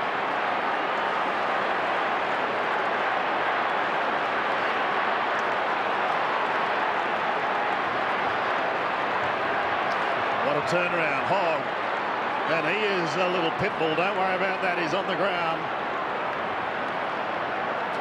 And he's on Darren Buick, who's doing the damage for the Bombers. Essendon 31 possessions in this term. Carlton just 11. Somerville slams it out of the middle. Fraser Brown almost taken high. Spot on, Sandy. Away he goes. Carlton wanting a steadier. The Bombers tightening the screws just a little. They lead for the first time. Silvani in front. Almost juggles the mark. Is called to play on. The fullback of the century tries to surge it clear. Hogg getting his first touch. And Buick coming in over the top. And look at that. You are going nowhere. Well, Sandy, Buick has had 6 possessions in the opening 9 minutes of this third quarter. He's been the spark. At half forward. And I think also importantly, Peter Somerville has neutralised Matthew Allen, who hasn't got near the football past the centre line in this term.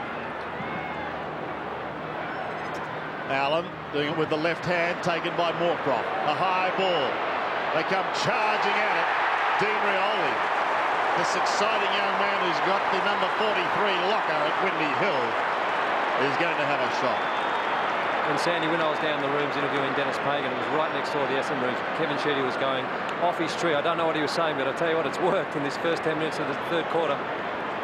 Rioli coming into the game. Kicked one a few moments ago.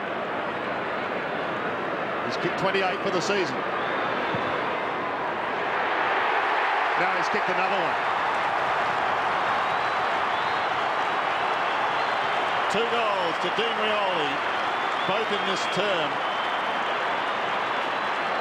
The Bombers are threatening a big quarter. Well, it's just been an outstanding start, led by their senior players, and that's who Carlton will be relying on now to just hold sway. They've got to come back into this match, and it'll start at centre bounce as Justin Murphy's being pushed into the middle.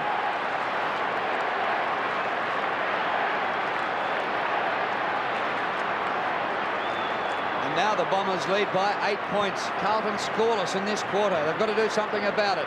Allen crashes to the ground. Brown does too. And the umpire will ball it up. What a burst by the Bombers.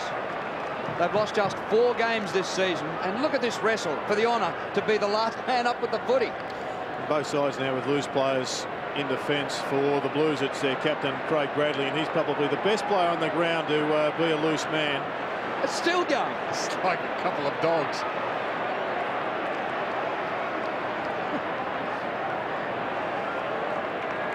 You don't win premierships or get a Brownlow vote for being the last up with the footy. And the runner's getting a serve too. Yeah, get off. Good move. Was the umpire reported last night for the Shepherd? Serious? He should have been. I think he was. Playing 19 minutes at the time. Unbelievable. You mean the runner reported for the Shepherd? Yes. He said the Sorry, umpire. the runner. Unbelievable. Somerville goes over his head. Long Shepherds. Rioli. Give. Rioli. Long to full forward. Silvani well placed. They juggle it. Lloyd gets it through the pack, but not all the way. Koutafidis clears for the Blues. They need a score and they need it quickly. A one-hander by Nelson at left half-back. He comes up short. Camporelli low to the ground. This is better for the Blues. Ratton runs through the wing. Half distance pass to Allen, who's rucked and gone forward. Matty Allen pokes it over to Murphy. 48 metres out from goal. Justin Murphy, can he slot this? Long kick. Beautiful kick, but just offline or behind. But it's their first score for the quarter in 13 and a half minutes. Well, they missed an opportunity there, the Blues, but so too did the Essendon Football Club, with Dean Rioli electing to try and outsprint his opponent. He's not quick enough for that in the final. Sort of laid it off. Buick to the outer side. The Bomber machine going up a gear. Barnard. Floating hand pass is okay for Smoke and Joe Mercedes. Runs his full distance. Looks from centre wing in towards half forward. Lloyd again the meat in the sandwich, and the man in front was Dean Rice. Did well. Floating it wide to Bradley. He defends across that half back line for Carlton. Kicking up towards centre wing. Smashed towards the line. Brown is there. Somerville is there. Play on, and they do. Heffernan to Long. Now there's been a late whistle. The ball was out of bounds. We'll have a throw in on the outer wing. Bit of tension on that Blues bench with young Chris Massey, Ange Christou, Simon Beaumont and Aaron Hamill. An excellent first half, having the wind taken out of his sails there. Long, if it sits, maybe. Oh, the Wizard is at work. Here he goes, popping it over the top. Mercedes, Barry Young. Young's inside 50, goes for goal. Oh, Barry, you've done it! Sensational.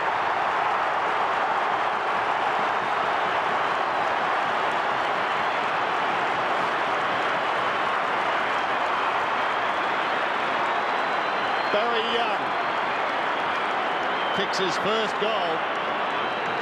What about the master, though? Michael Long, who's dominated a final series before, and he is just starting to warm up. Dennis Pagan will be having nightmares about Michael Long if, in fact, the Bombers prevail today, because it was him that set that goal up. And a pretty good finish by Barry. 13 points the margin now with the Bombers in front. Allen wins down to Brown. Mercedes wraps him up. And the umpire will ball it up. And just looking forward, Sandy, and we're not discounting the Blues here because this match certainly still alive. But one starts to salivate with a long picket matchup. Oh, that's whetting the appetite. Would be a beauty, wouldn't it? Somerville wins, but Ratton grabs it for the Blues. Partly smothered. Hand pass back to Hogg. Came from Adam White. Both started the game on the bench. It bounces through almost to the 50. Barnard rubs it. Tackle. And look at all the Essendon players here. Dean Solomon unmarked on centre wing. On behind play. And a real good blue going on behind play. It might be an Essendon goal. Solomon long. Rioli! Rioli's kicked 2 goals in this term, coming up for a hat-trick. Paul Barnard's been a star in this term. An out star. He has just turned the ball over to his side's favour a number of times. And let's have a look at Dean Wallace and Aaron Hamill.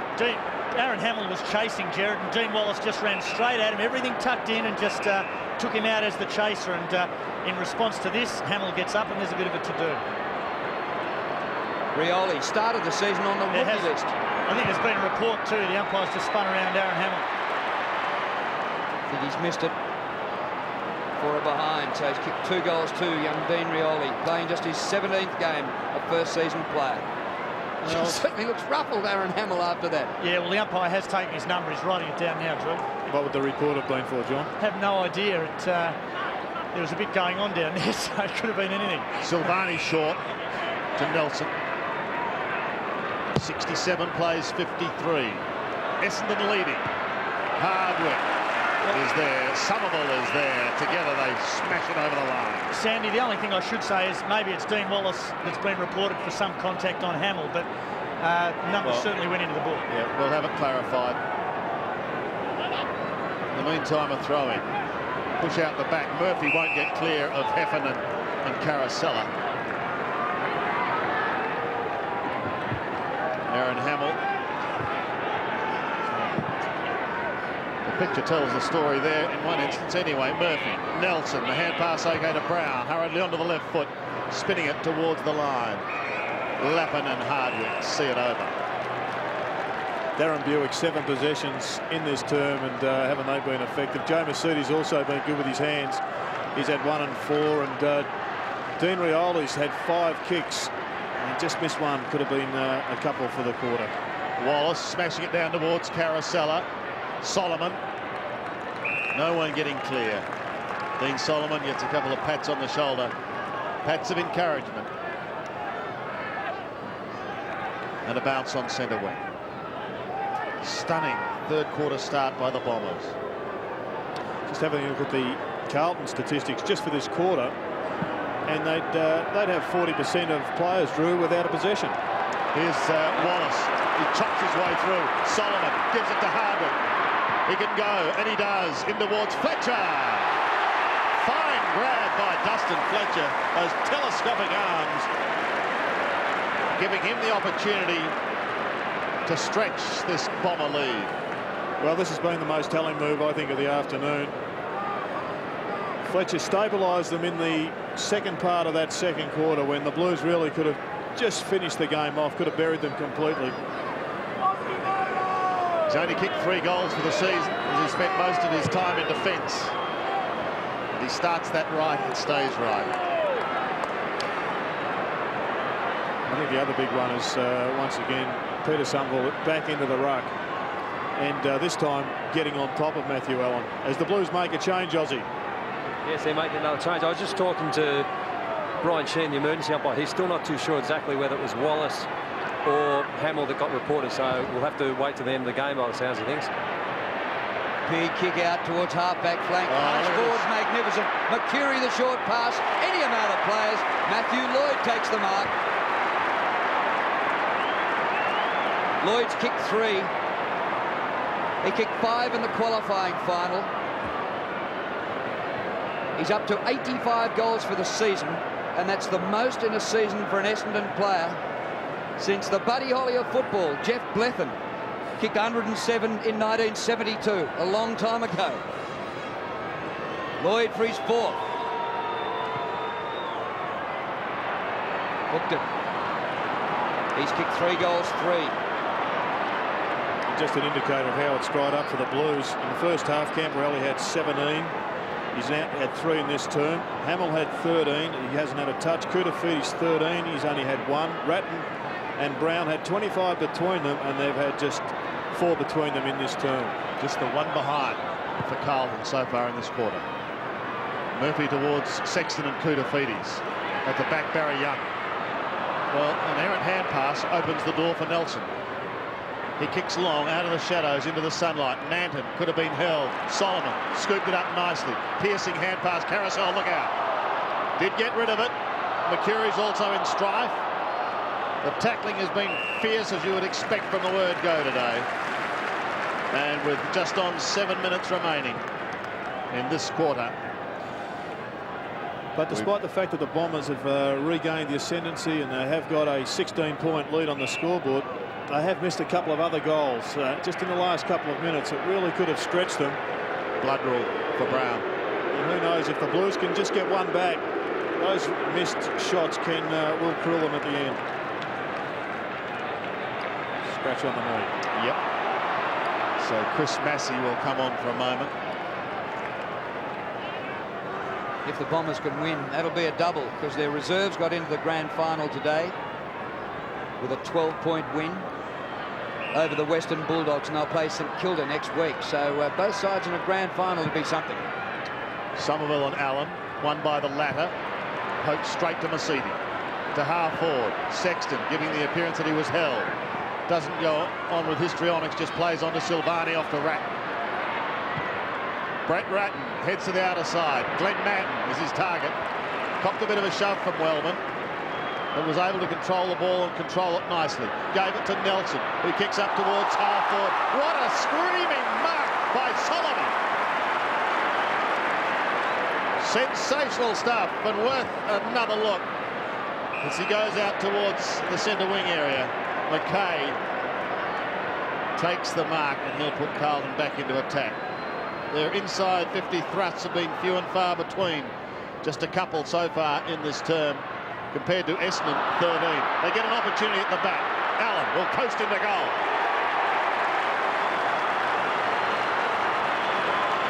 Matty Allen kicks his first. Carlton's first for the quarter. And it does give them continued hope. Oh, there's no doubt they're still in this game, Sandy. Yep. The Blues have just effectively been shut out of this game completely for 10 minutes. That's all it is. They know they can play good footy. They know they can do the same to the Blues. That was a lucky one, but you've got to take your breaks when they present themselves. Fraser Brown about to come back for the Blues. 6 minutes remaining to three-quarter time. It took Carlton 23 and a half minutes to get their first goal of this third quarter. That's a free kick. He's been doing it almost at every centre bounce, Jared. Long gets the kick out of the middle. Punched by McKay from behind. Moorcroft gave it straight to the opposition. Ratton to Bradley. Long to centre half forward. Whitnell's there. Punch from behind comes to Solomon. Oh, he spun on the tackle. Lucky to get away with it. Away to Young. Now to Moorcroft. Free kick. Rice over his shoulder. A push in the back. Anything you want. The centre bounces have been really interesting in that every time Somerville, as opposed to, he leads with the left arm. Doesn't look at the footy. Not looking at the footy, or right arm, doesn't look at the footy, just pushes it into Matthew Allen. Now, that's the first one that's been blatant enough to be a free. Carosella a mile in the clear. He's missed a couple and he's missed again. 3 behinds for Blake Carosella today. It's almost doing an Arnold Brightus. Dennis Pagan looks on to see who next week's opponent will be in the grand final. Well, it's going to be an all-Victorian grand final for just the 4th time this decade. McKay takes the short kicking. Comes 1 step further out of defence, Camporelli. And for those that aren't North Melbourne supporters, Arnold Brightus kicked 6 points in the first game of 1977, the first grand final. Kicked out 4 or 5 goals in the replay. Koutafidis, put his teammate under the pump. That was Lappin. Thank you very much. Bradley goes to ground, and there'll be a ball up. Under 5 minutes left.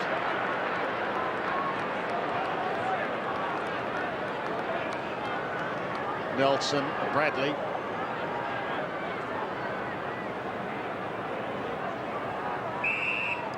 Wallace again in the thick of things. Allen trying to get a run at the ball. With him is Somerville. Poke wide, Rioli. Kicked a couple of telling goals. Interesting hand pass to McCurry. Off to Hardwick. Around the body he goes. Good kick. Good kick. Gives Joe Massini a chance to just pop it over the top. Now Heffernan will run here. He's a good young player, Chris Heffernan. Oh, that's a sensational goal.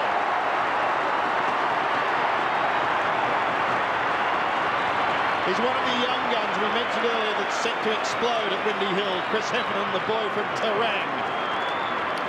Yeah, and he was a much sought-after player at draft level. The Brisbane Lions had a crack at him at the start of this season when they had the #1 draft pick. And despite the fact that he's had a very quiet day, we know he's a brilliant player in the making. So skilled, and we see it all here on display. What a shot from the tightest of angles. He's only had 4 kicks, and that was perhaps one of his more important ones this year.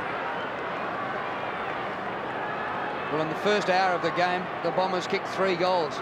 In the next 27 minutes, they've kicked 7. Somerville wins in the middle, but sharked by Ratton. Inside the 50 to Whitnell. It comes back to him. Open goal square. They want this goal badly. To way to the right. Well, Paul Barnard has been really testing the umpire with his body-on-body, John, on Lance Whitnell. You just get the feeling he's going to give away an important one soon. Yeah, I think you're right, Jared. He's just pushing it to the limit, isn't he? Just under 4 minutes remaining to 3/4 time. Barry Young kicks into himself. Whitnell almost gets there for the smother. Manton at the back. Takes He the went hold. off. Now he goes, a very high ball. Players looking into the sun. Massey. Hamill. Oh, he flipped it up. That was a throw. Incorrect disposal. Advantage to the Bombers. Blumfield. Half back to half forward, but all Carlton. It should have been a mark to hold. It gets behind to Buick. Buick 51 metres out. Back to Carosella. And he's given it away. McKay to Manton. And the Blues setting up from half back. Hogg, that's better. Sexton across to Rice. And they switch to the southern stand side of the ground. Massey in a bit of space. Centre wing. So he's coughing it up in the middle of the ground. Really does kill you because all your midfielders are running forward. And as we see, there's so many free options now spare for the Blues. Allen to Camporelli. He goes short of the goal square. McCurry palms down to the front. And a chance for Hardwick to clear. Half-distance pass, and Massini takes the mark. Outside the 50 to Carosella. The ball getting away from him. Well done, McKay. Ball out of play. He had a look like Carosella down the field. All he could see was Justin Murphy. Not what he wanted. So a throw-in. Just a couple of minutes left in this 3rd quarter. Hamill plucks it out of there. This time gives it to Murphy. Centering into half forward. Oh, Solomon again was the fly. Good hand pass by Ratton. Should be a goal to Camporelli. The Blues stay in it.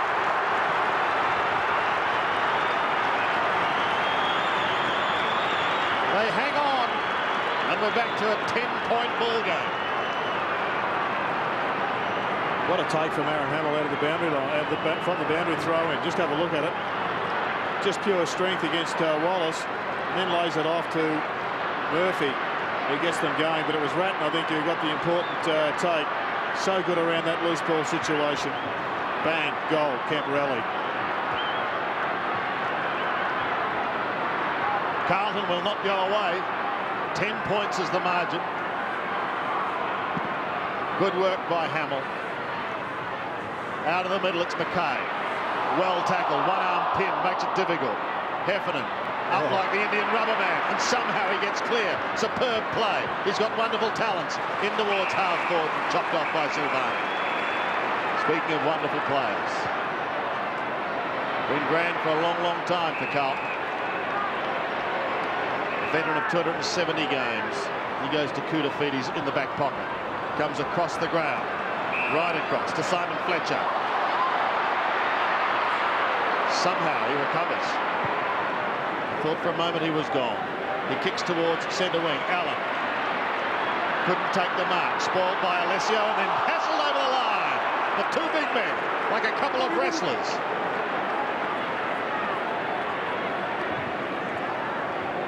Matty Allen looks tired, Jared. Well, he's carried the workload individually, and he's done it for most of the season. Maybe they've got to find a replacement for 5 minutes. Koutafidis would be the likely option. Under 2 minutes to three-quarter time. He'll get a breather then. Comes to the back of the pack. Blumfield spirals the ball out of there, and it bounces out at right half forward. 10 points the margin, and 10 more scoring shots for the Bombers. They've kicked 10 goals each, Essendon and Carlton. Allen worked off it by Alessio. It comes to Long. Lloyd and Silvani, nice old wrestle there. Koutafidis ties up. It's a throw by Bradley. Lucky to get away with that. Murphy. Ball pinned to him. Now, John, what about Bradley here? Is he playing rugby after all these years? Bradley's was a forward pass that looked like a throw, I agree with you. But Jared can answer whether that was a prior opportunity to dispose of the footy before that tackle. That's your domain, John, and I'm not entering into it. You always do. The Bombers a chance here. 40 metres out. Heffernan for another one. Hooked it too far from behind. That's the margin. Still only 2 straight kicks. Heffernan starting to come into the play. That's the throw of Braddles. He clenched the fist after the ball had gone. Could have used a shovel, couldn't he, Drew? Oh, dear. Mackay to bring it back into play. 11 points in it. Bradley's run a full forward for the Blues. He's taken Mercedes with him. Manton from the kicking.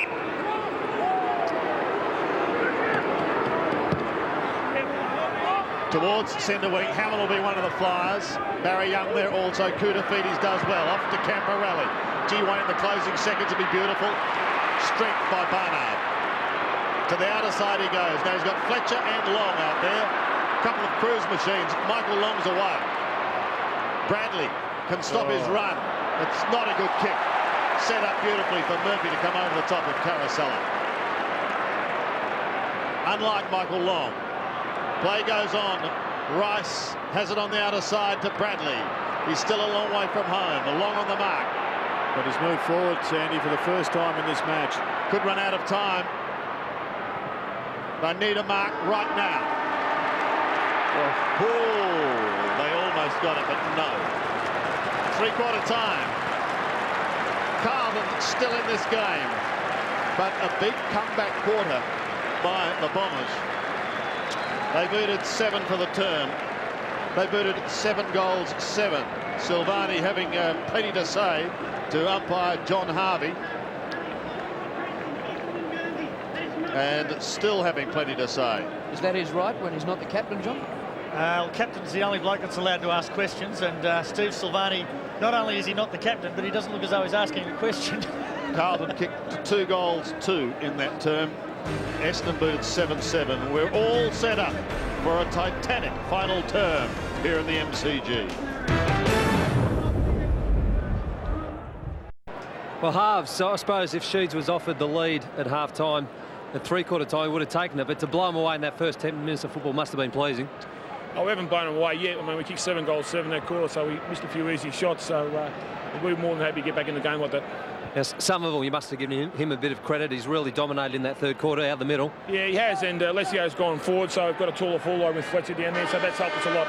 Also, Michael Long really turned it on with Rioli too. He has, in the midfield, got us going. Thanks, Harves. Good luck in the last quarter. He was a very good player for Essendon, Mark Harvey, and now we get set for the final turn. It's an 11-point margin in favour of Essendon, the winner to go into the grand final. Yes, Hogg just kept Buick to 2 possessions when he went onto him, so a pretty reasonable job. The final quarter of the second preliminary final. For the loser, the season is over. The winner, the Kangaroos await. Yeah, jumping early again, so Somerville penalised. Allen, who looked tired going to the huddle, he's carried a huge load all season and done a mighty job. Down towards full forward. Manton should soccer off the ground. He goes again. It's spinning back, but not enough. One behind. Well, I've got to say that was a strange decision from John Harvey. I've seen ruckman jump early for the last 10 years. Yeah, if they make contact and it's an unrealistic attempt to contest that ruck contest, then they'll normally be penalised, Jared. Buick to himself, and then he spots Johnson. Great mark. Under great pressure from a bigger man in Lance Whitnell. But there's still only a couple of young guns, these two, Whitnell and Johnson. Mark Johnson, just 15 games, but looking very good. Fletcher around the body, putting them inside 50. Silvani, great spoil. Long lurking, clever kick, sensational play by Michael Long. But can Alessio pick up the spinning ball? Yes, he can! What a start for the final quarter!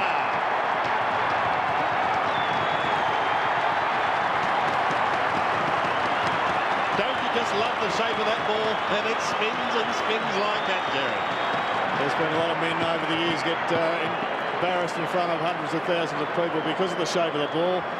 And I reckon Steve Alessio was thinking it was his turn. But fortunately, this was just a great kick from Michael Long. That's inspired. There was 2 players there. I'm not sure who he wanted it to go to, but Steve Alessio did the job for them. And a big get by Dustin Fletcher. When it looked like Matthew Allen had that ball marked, he stole it and bombed it forward quickly. Vital first goal of this last quarter to the Bombers. Somerville wins in the middle, down to Young.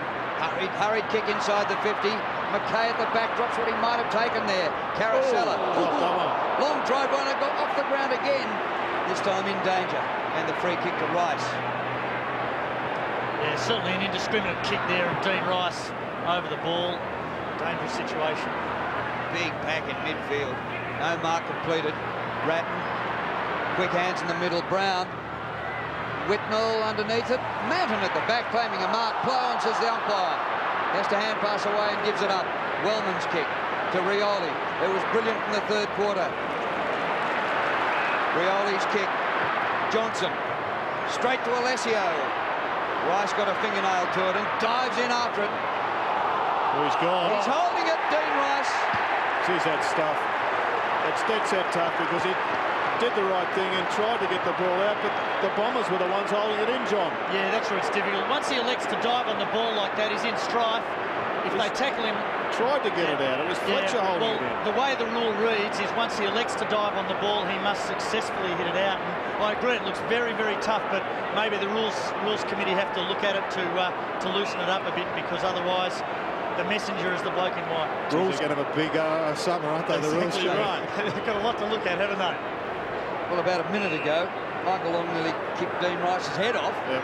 And now he's given up a free kick. And guess who? Michael Long, right in front, 50 metres out. This will make it tough for the Blues. He's hooked it away to the right for a minor score. It's only that bad kicking keeping Carlton in this. And it's certainly still not over. Here we see Dean Rice elects to dive on the footy, and they wrap him up, and certainly, as Jared said, they're holding the footy in just as much as he is, but once he's elected to dive on it, he's in strife. Murphy takes the kick out. McKay through some heavy traffic. He did well finding Fraser Brown. Off to Bradley. Craig Bradley kicks to half forward, and Whitnell marks in front of Barnard. Important now for Carlton to try and convert here. Whitnell takes him on. Short little chippy. Well, he wanted Allen. Perhaps a little too cute. It may come unstuck. Heffernan over the top. Whitnell goes again. Wider towards Brown. Fraser's in trouble. First one way, then the other. Wobbles it into goal and kicks a beauty for the Blues to keep them alive.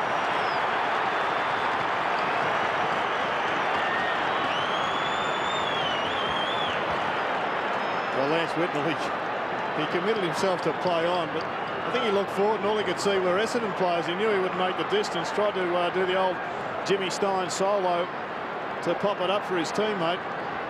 Finally, he was lucky enough that Fraser Brown had the skill to mop up and kick a great goal.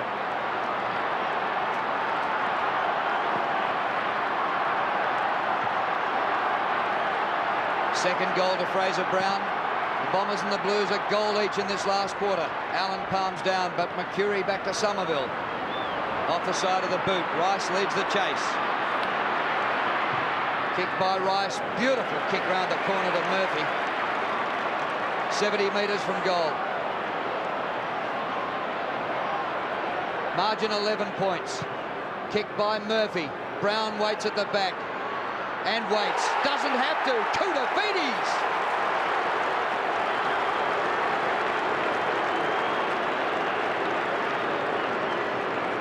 Well, Kuta can get the Blues within one kick with a straight kick here. What a mark over Wellman. Well, the buzz at half-time was what a turn-up this was. Carlton in front by 4 goals. And then Essendon blew them away in the third quarter and kicked 7 goals to 2. But this could go right down to the wire.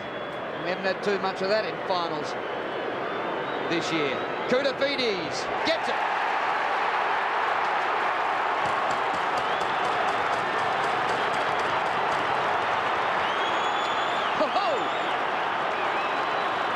I think Kuta had a bit of a spell in midfield or even into the ruck as Matthew Allen was just dropping back. We'll keep an eye on him. He's running back to that centre-half back position, it seems, but now he's stopping midway in the middle of the ground. What a match winner he is. Can he do the unbelievable and pull a final out of the bag for the Blue Baggers? Carlton led by 16 points at quarter time, 24 at half time. Essendon led by 11 at three-quarter time, and now they lead by just 5 points. What a finish. Solomon smothered. Murphy for the Blues. Gets it out. Kuta having a real impact. Dean Rice tucks it under his arm and away he goes. Carlton attacking up towards the half-forward line. Fraser Brown rips through the pack. Puts it onto the left boot. Gets very little carry and it's picked up by Wellman. Goes to half-back, not a good kick. Chopped off by Hogg. Carlton challenging. Oh, Hardwick came over the top. Couldn't take the mark. Lappin takes the hand pass. Lappin wobbled it to goal. Carlton is in front.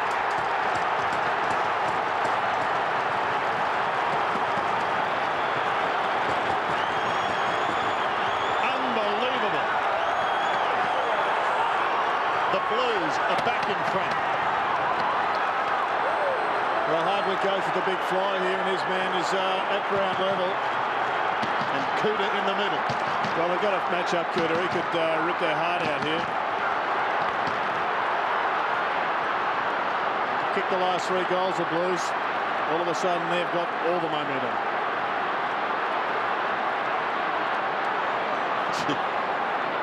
Missed shots at goal. 11-18.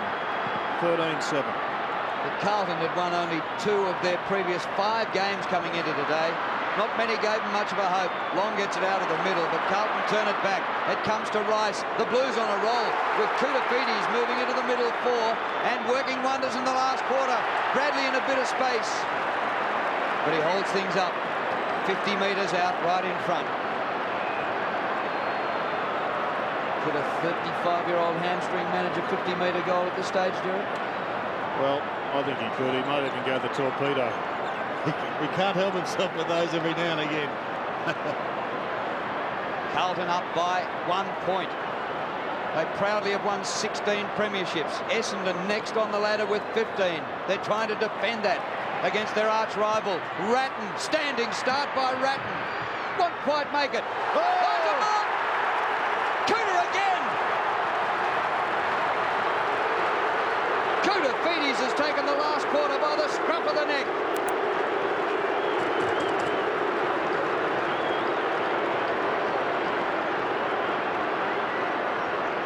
Gee, that's a big mark, Jared.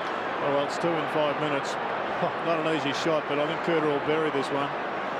In 10 minutes of football, he's had 3 marks and coming up for his 4th kick. Blues by 7 points.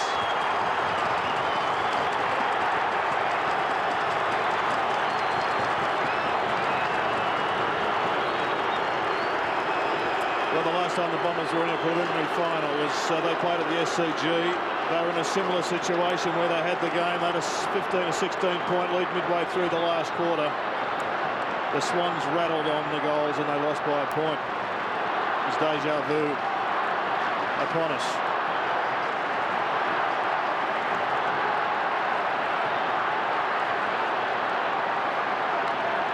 David Parkin, 57 years of age, still barking instructions. A crowd here today of 80,519. Been a free kick against Somerville.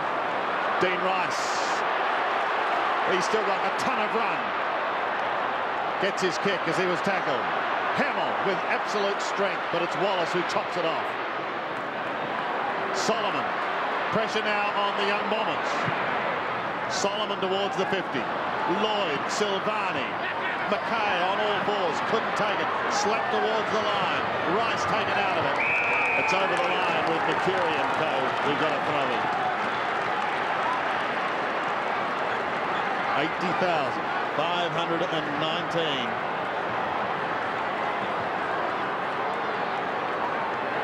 Good crowd.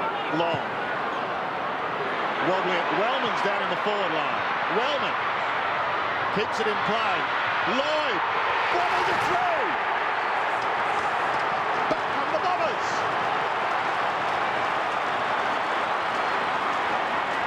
We've waited a long time for a final like this.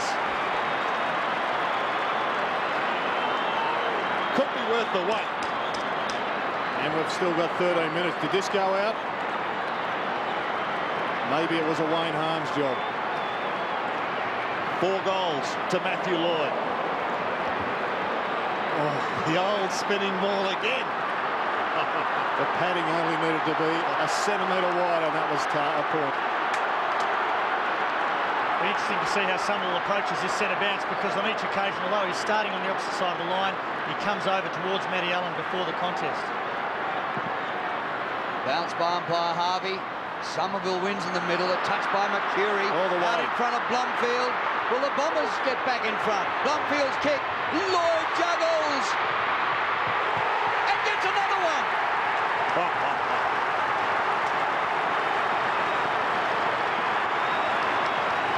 Great work, Peter Somerville. He got the tap.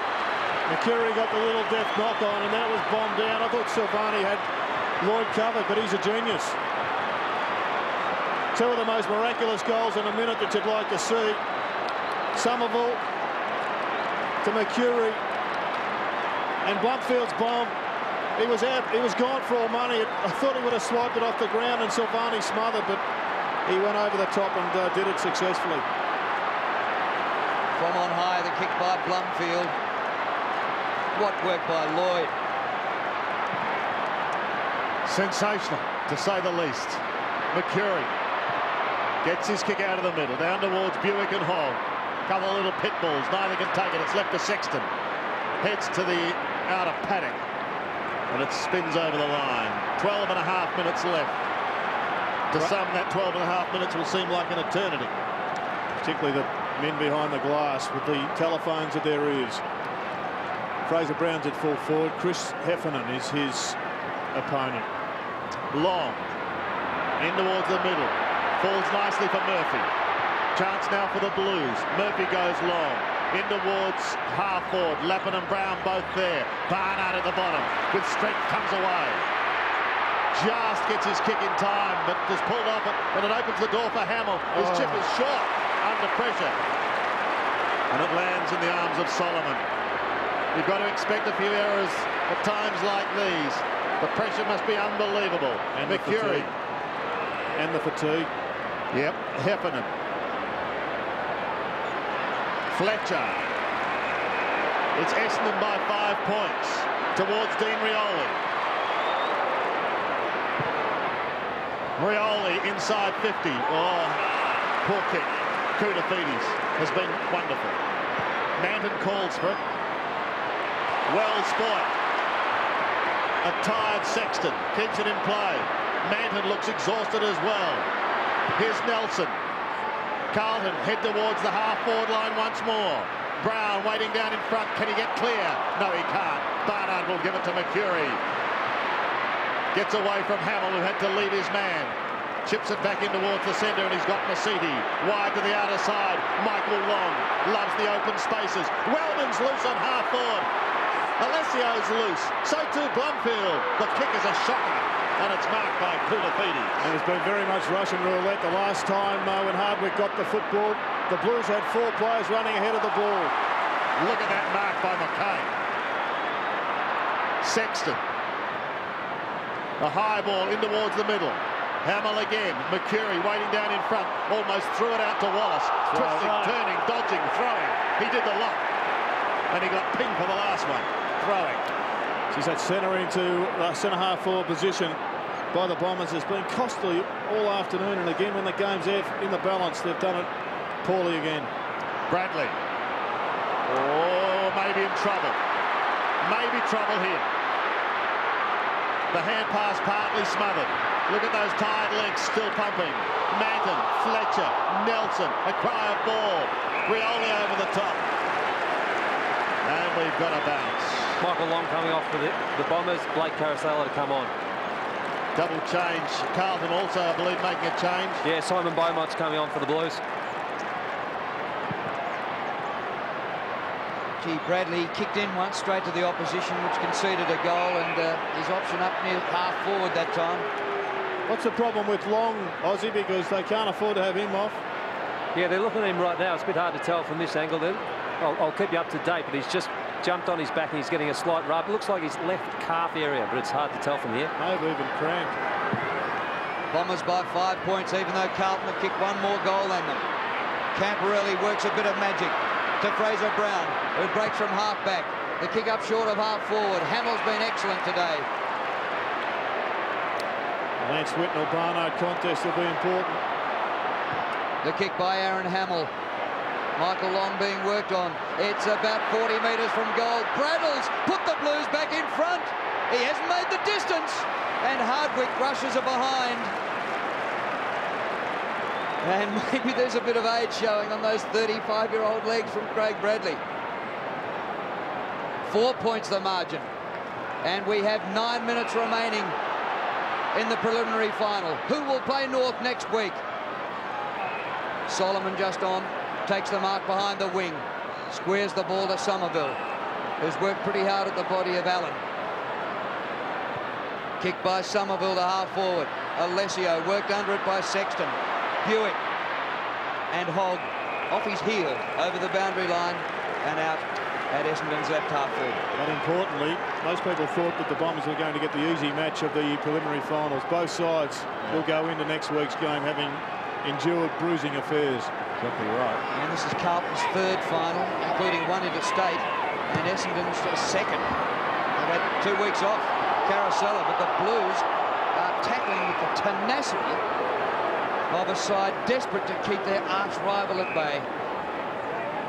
Essendon beat them in the '93 grand final. Well, they are arch-rivals, but they can still grin about this battle that goes on to be the last man up with the footy. Scott Camporelli's been taken right out of the game. He's had just one handball in this term. And he's one of the match winners the Blues need firing. Somerville, a belt. Manton to Murphy.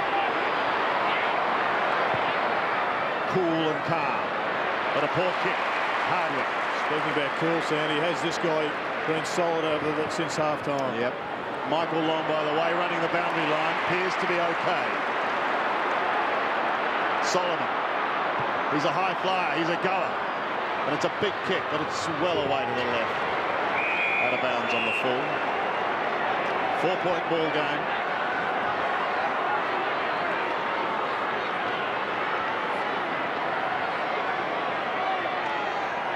What do you go through to get to a grand final? Koutafidis was a flyer, but his teammate Allen was in front. Thought about the hand pass. Now goes back. He's had a wonderful year, Matt Allen, carrying the Carlton rucks. Could have been a free kick to Heffernan. Yeah, free kick paid to Heffernan because Lance Whittle just took his eye off the footy and ran straight at Heffernan before that ball arrived for the marking contest. Here we see him run to him there now. That's why the free kick was paid.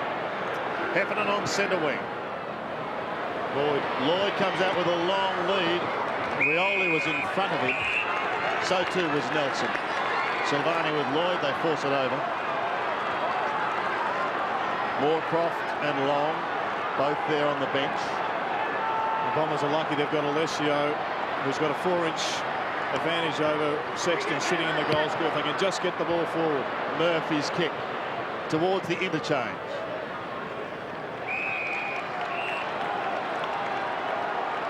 Six and a half minutes, and it's going to be a long 6.5 minutes. Players are exhausted, and Chris Massey running the boundary line as well, trying to get those legs going again, looking for one last desperate thrust. Oh, takes the hand pass. Carlton into half forward. This looks better. Cooter again. He looks to have the fresh legs, Cooter. He was the one that won that ball away from the centre or the throw-in, and it was Hamill coming forward to take a great grab. Strong mark by Hamill. Got a magnificent vertical lead. This kick to put Carlton back in front. It's a 55-metre plus kick. He's done exactly that. The Blues are back in the lead. What a finish.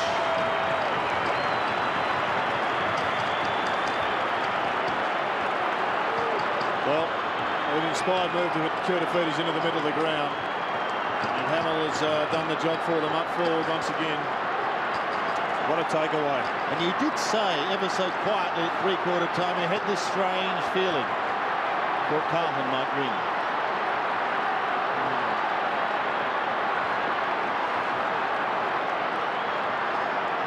The Blues in front by 2 points with 6 minutes remaining. What a game of football for the right to play in next week's grand final. Hogg with fresh legs. Back to Bradley. Don't know how fresh his are. Kick by Braddles. His longest for the day. Hamill waits. Ball knocked forward. Ratton at the back, beaten to it by Hardwick. He goes across the ground. Masiti leads the race. Puts the ball out in front of himself. Great play, Joey Masiti. And the short pass to Carosella at halfback. Inside he goes to Young. The Bombers have to come from behind if they're going to get to the grand final. Kick by Young, punched by Silvani. Murphy taken to ground, and the umpire will ball it up. And Michael Long back on for the Bombers. Well, during the year, Carlton lost 11 games. Essendon lost just 4. But in finals, it counts for nothing. And they were described as a B-grade outfit. By their own coach. Matthew Hogg has won the battle. Buick off the ground prior on. They need some fresh legs also, the Bombers. If Carlton can hang on and win, it would be one of the most remarkable rises in recent seasons. They've been 11th for the last 2 years. Matthew Hogg goes long to Whitnall. 50 metres from goal. This youngster who's kicked 52 goals for the season. And if he can kick another one here and put them 8 points up with 4.5 minutes left, gee, the minor premiers will have a job to snatch this game. Who's on Cooter? He's not happy about the distance. He's looking for some options. He's looking for something other than to kick for goal. Might have no choice. It starts right. It swings back. What a goal! Oh, you'd want to be on the Blues now.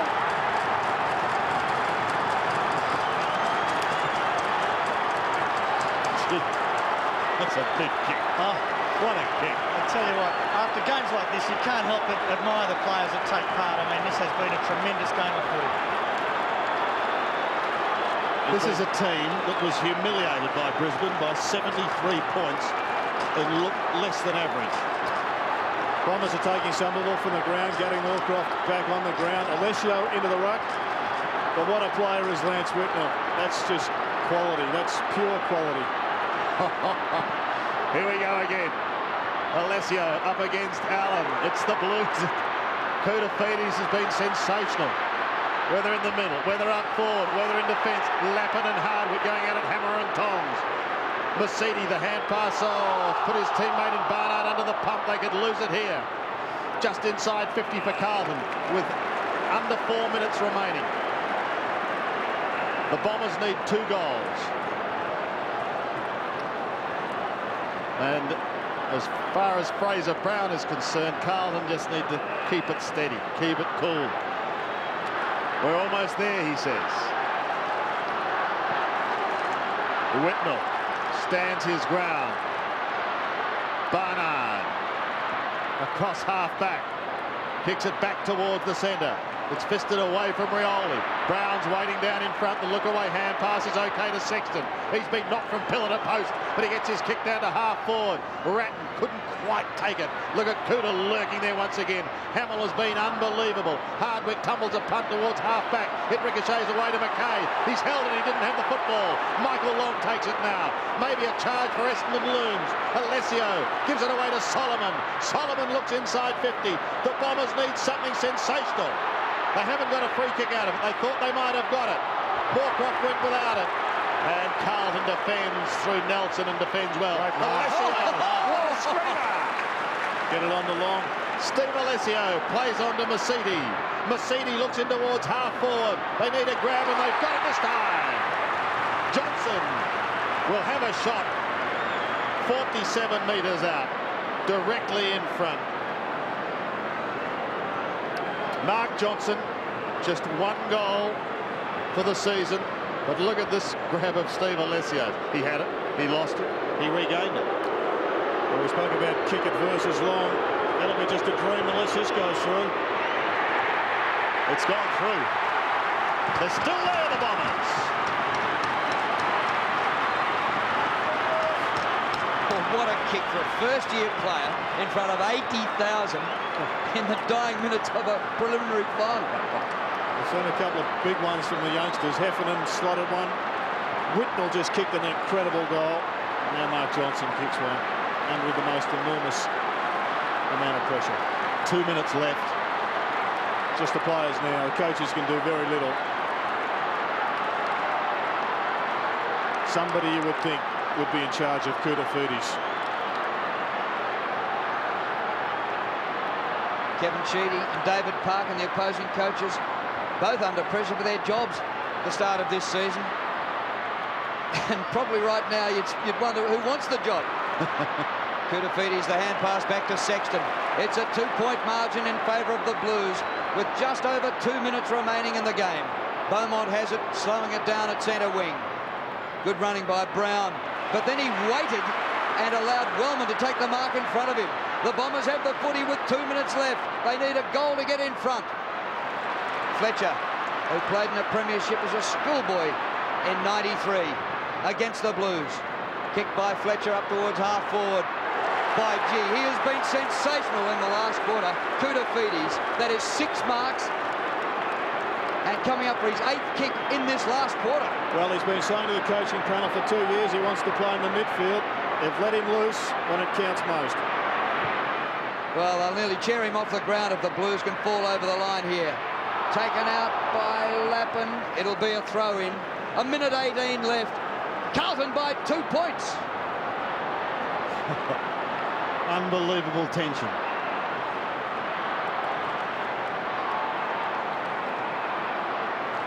I think we'd almost forgotten what a decent final was like. But if this is it, give us more. The Bombers' last roll of the dice, maybe. Johnson. Is it going to be the young guns? He almost threw it out to Mercedes. It looked like a throw. It doesn't matter now. Play on. They need a mark. Alessio in front. Who's at the back? Mercury! One behind. One behind. And that's the difference. Sandy, you might have to get the ambulance down here, mate. We're all having heart attacks down here. It is unbelievable at ground level. Hang on, because if scores are level, when the siren sounds, we've got extra time. They've got a man up here, the Bombers. Everybody's got to get one man because I'll hold the footy. Bradley. Long and wide. Big mark. Barry Young. Got to keep your cool. The time's running out. You still got to keep your cool. Barry Young 70 metres out. This is where they need a big mark. A huge pack of players. Waiting down in front was Rice. His kick is a puller. Straight to Wallace. The mean bad man. Can he cover himself in glory? He's lost it, and Murphy takes it away. That could be the turnover that cost them. Murphy goes towards the half-forward line. Ratner's got it. He'll take his time, and that could just about seal it. Murphy drops in the hole on the 50. He'll pick himself up very slowly. What about the tackle by Fraser Brown back here at half-back?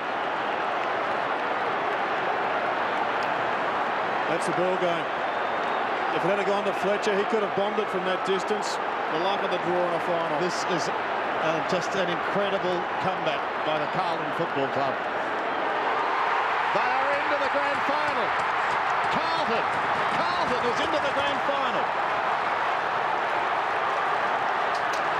In 1993, they prevailed. They went to Sydney in 96, and the Bombers lost their last preliminary final, Sandy, by 1 point.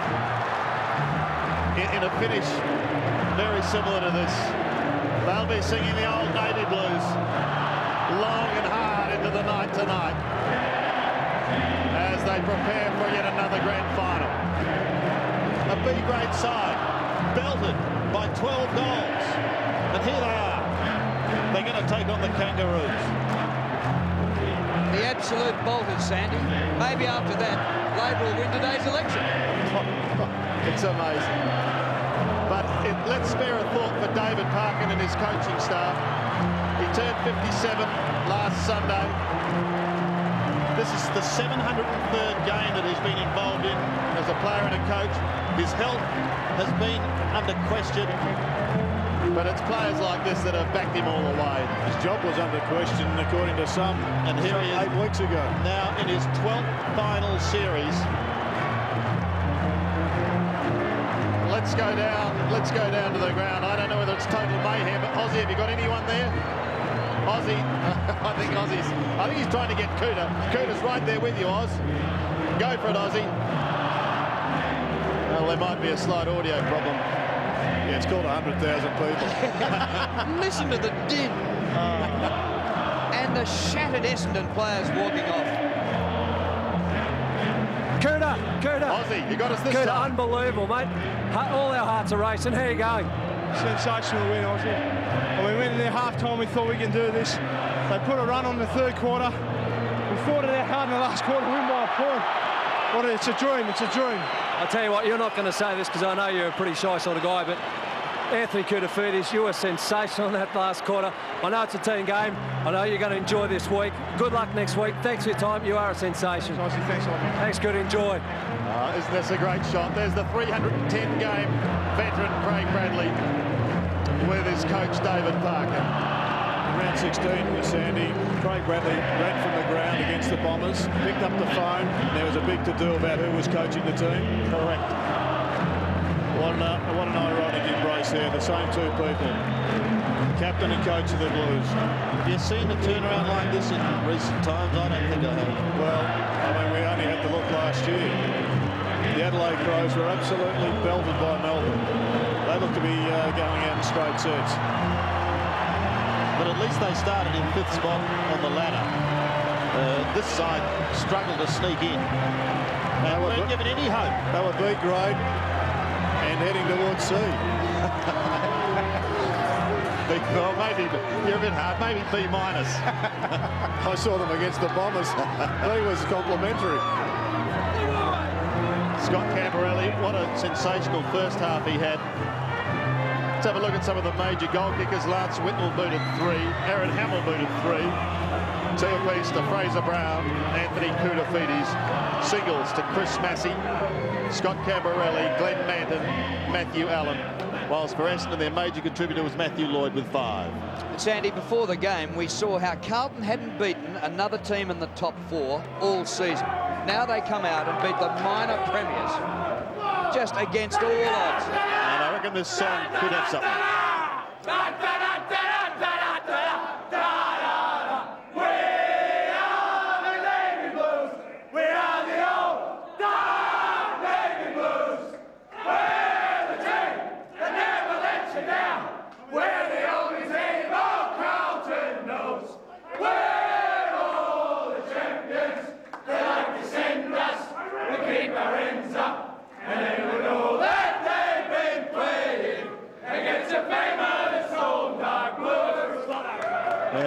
David Parkin, well done, fantastic for you.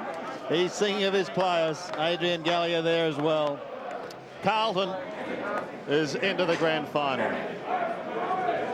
Just a wonderful performance by this club. The final score, Carlton 16-8, 104. Essendon 14-19, 103.